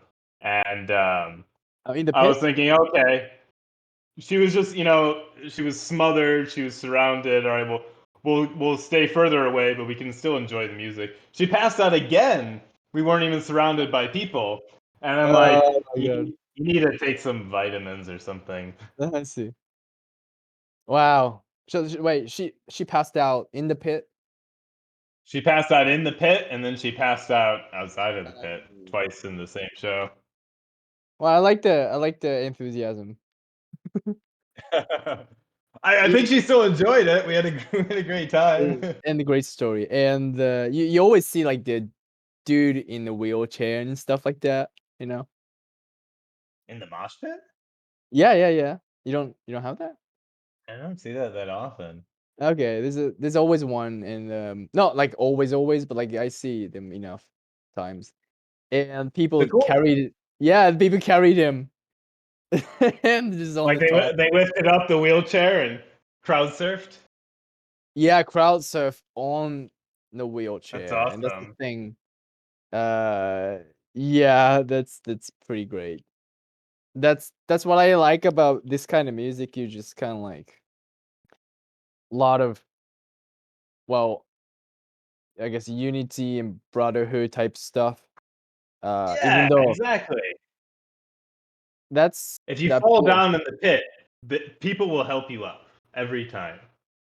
Yeah, that's what I realized. Noticed the first show I went to, and that's worldwide, international thing. And music is the language that people speak. Like, and like us, exactly like us, we connected through music because we recognize each other through the gears that you wear if you listen to a certain type of music. And I go on I'm walking on the street in Toronto, and somebody recognized my Black Flag shirt, and we kind of start talking. That's like the language without universal language. Yeah, it's cool. I always recognize a metalhead, and you can Eh, just flash them the devil's horns, and you get this knowing look. And even if you don't exchange any words, it's just kind uh, of this yeah, bond yeah, is forged. Brothers in metal. yeah. You guys have that. I I was like standing at the castle. It was so hot outside, so I had to just like say certain things on the speaker, like stay hydrated or whatever. I saw a girl in the Slayer shirt. So I was doing the okay, stay hydrated and stuff like that, but I was like, Slayer! And everybody else looked at me, what is going on? But she knew. But she looked a little Awesome. bit like awkward, like, okay. And I was giving her like, the metal horn stuff, and she was like, okay. A lot of uh metalheads are pretty introverted. yeah, I noticed. I noticed. Metalheads are pretty intelligent and read a lot of books, but punks are just like dummies. That's true. Yeah, a lot of metalheads are very intelligent and introverted. Um, yeah, I'm One of gonna the coolest concerts huh? I ever went to. Okay. The band is Master, an American death metal band, and they're quite well known, and they've been around for a long time. And I saw them live at my university, where there were not a lot of metalheads, and it was a small, little club, Mm, and there were like 8 people at the show. We were all in the front row. that's We were awesome. the show, and it felt like a private showing. We were just like chatting with the band between songs. It became like this really personal event, Right. as opposed to like you're just another face in the crowd. It was like you get to know the band between the songs. It was amazing. So they're like already like a legendary, or it's not to the level, but well-known famous band. I'd say Master is well known, but not quite legendary. Right. I don't think they want to be legendary. They like kind of being in the background a bit.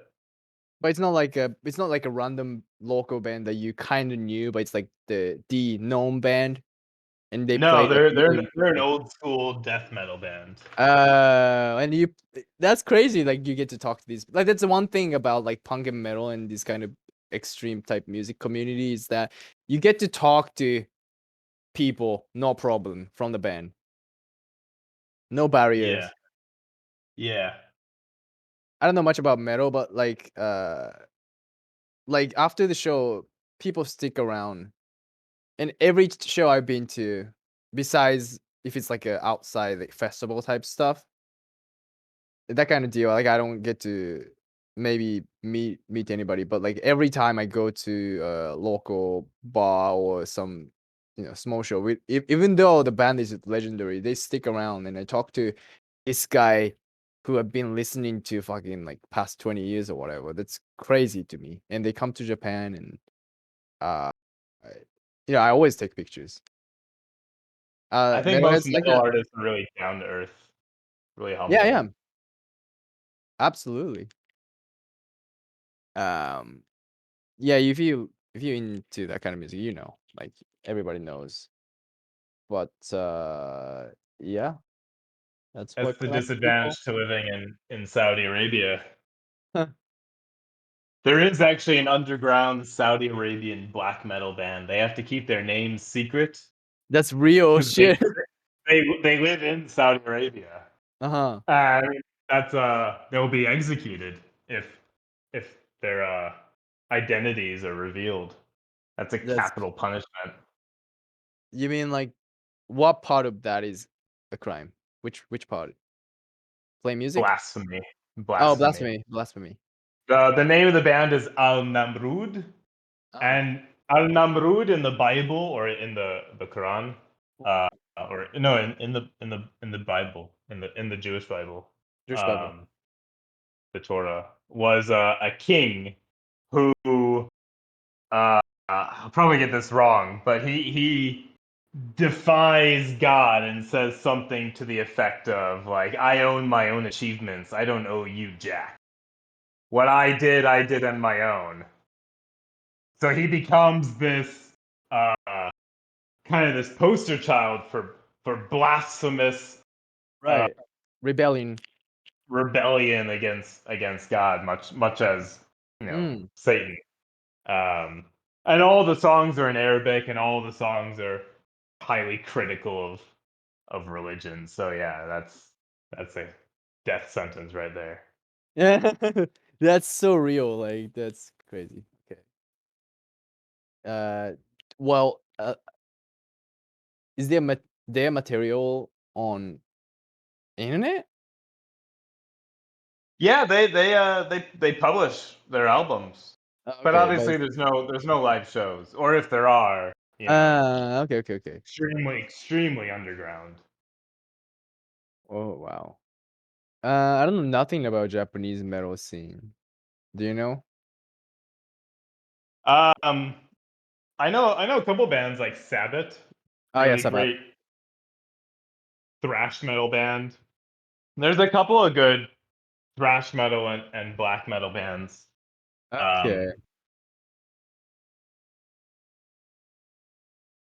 I always I always wondered like are they like anti-Christ, or are they like anti-Shinto, or what is it? Like what's the theme there? You know? Sabbath or Sabbath, they have Yeah, a lot of Japanese. they have a lot of like satanic themed music. Um, Okay. and at one point, maybe still now, like they had the record for the largest number of releases, Oh studio yeah. albums, live albums, EPs, like hundreds of them, all from the same band. They That's just they crazy. just produce them like crazy. Zai Mm. is another good Japanese black metal band. Uh, Buzz's Vomit, of course, really classic What's this Japanese homemade? experimental music. I forgot about that band. I took that down. Like I took the Bandcamp page down because the same reason what I mentioned about the green card as well. So yeah, shit. Like, do you have any recordings that we did? I have all of them, yeah. Shit. All the Okay. ones Good. that, Good. Good. Good. like You're the, Chiburashka. you're the only one who cares like about this band. Well, But you guys made really cool experimental music. yeah, yeah, yeah. It was like a fun thing to do as brothers. So Good my bro, bonding. yeah, like my Rio brother and me. plays guitar and ukulele, and he does everything. And what did you say? Good bonding for Rio and me. Right. Exactly. Every time you went to pee, we would make fun of you behind your back. Every I 30 seconds that you went to pee. I fucking knew it. Everybody does that, so it's good. Well, I guess we're gonna end the podcast here and just play the reprise version of Crab People after this. But anything you have to say to the world besides obvious things like, you know? Yeah, well, to Henry Rollins, I love you. To everyone else, go fuck yourselves. All right, great, amazing.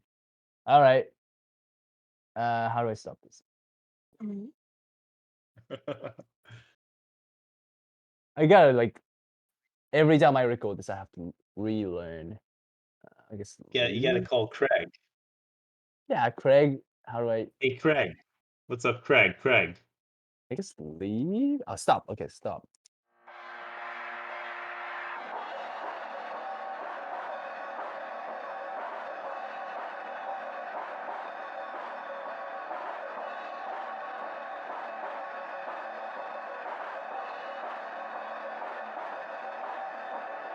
Look like them. Just like us. Look like that. Walk like people. Look like them.